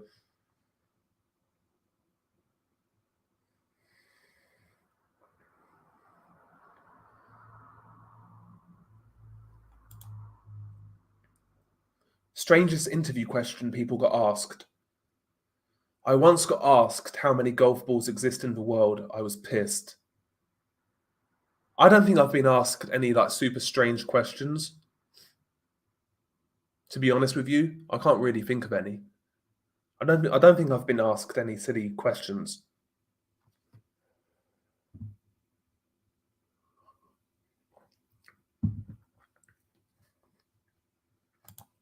Yeah, I think if I was like 18, 19 now, I'd seriously consider the military. Because I considered it like back in the day when I left school after college. I considered it back then and I was close. Like I was going through like the application shit, but for whatever reason I decided against it. Because I've always been like anti-military and anti government to a certain degree. I am totally now, but like even back then I knew the Iraq war was a crock of shit and Afghanistan was a crock of shit. So it was against my, I guess, it was against my beliefs, but at the same time, the only reason I was thinking of joining the army was to travel and to see new places and whatnot and learn skills. Basically, it was never really like for the patriotic idea of fighting for country. I'll be honest. This was years ago, though.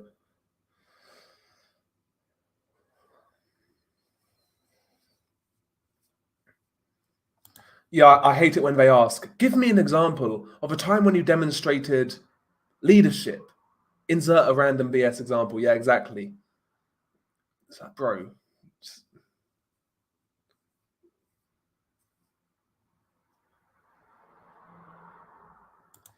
I had an interviewer contact my previous employer, then interrogate me on how I'd left the company because they caught me out on a lie, and it put me off. Just strange illegal behaviour. Yeah, that is weird. Yeah, that is strange.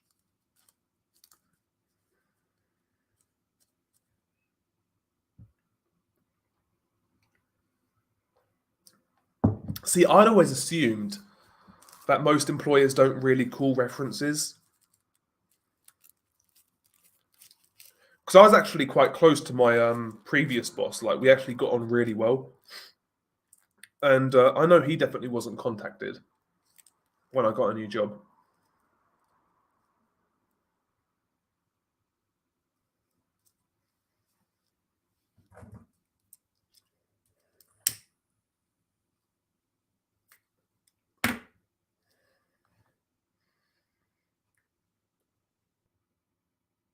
There's an old guy at work that has terrible breath and brown stained teeth. Tell him to brush them.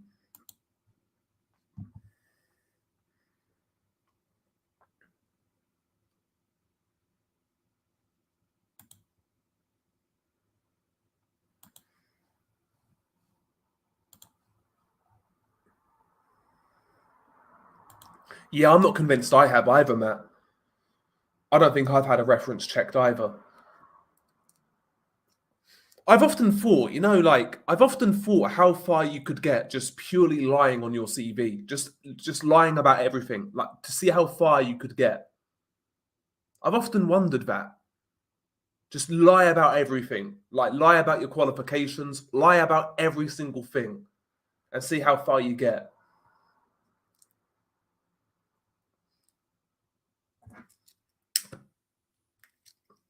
Because what you need, the only thing you kind of need, I would want to try and attain like references that people would speak up for me, even though they may have never employed me. I could talk to my former boss, for example, who has actually employed me, and he'd give me a reference regardless.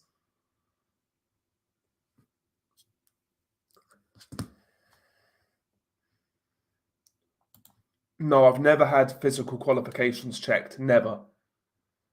Imagine getting a job. Imagine getting a job at a law firm by just lying, bro. They have to pay to find out if you're lying. Interesting.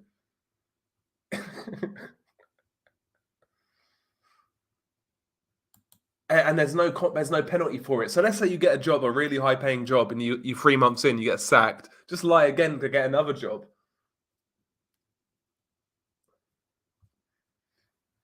Because they have to pay you like for as long as you're there in the UK at least. They have to pay you. Yeah, it's sad that the workplace has become retaliatory and vindictive. Yeah. Yeah, man. It is.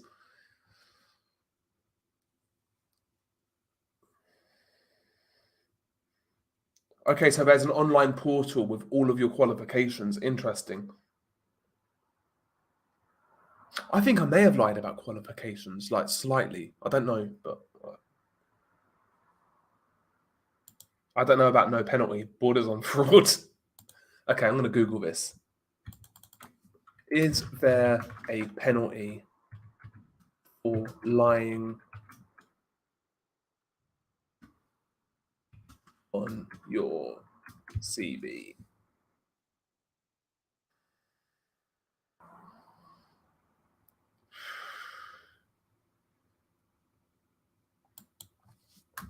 UK. I need to make sure it's on the UK. Oh, apparently, lying on your CV or job application and your intention was to secure employment is a criminal offence under the Fraud Act of 2006. On conviction, you could be sentenced up to 10 years in prison and or a fine. No, but nah, hang on, that's somewhere else. Lying on your CV in the UK is not technically illegal in the same way that, for example, theft or assault is. What? However, it is essential to understand that misrepresenting information on your CV can have severe legal repercussions, especially if it leads to obtaining it. So it is illegal. What are you talking about? So yeah, it is illegal, basically.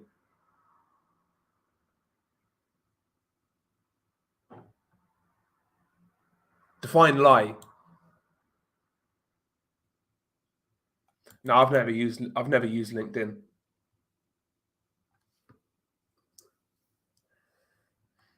Probably depends on what job you lied to get as well. Yeah. I always lied. I always exaggerate. I like that word on my CV. Adding team leader to my job description, stuff like that. Yeah, and there's another thing like I like to lie about is like like other like the other interests or whatever. Like I'll make some bullshit up like I do charity shit or whatever, or I've done like a charity thing recently, whatever, just random shit.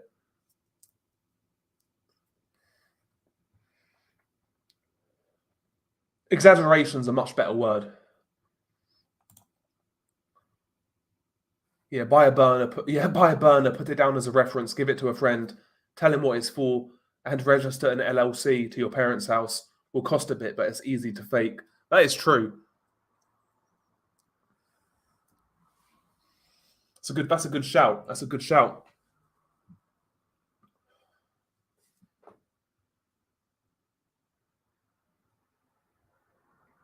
Yeah. I definitely wouldn't lie to become a brain surgeon. Do you know what I mean? But yeah, maybe lie to become, I don't know, an accountant or something. I think I could pick that up pretty quick. Like a full qualified accountant.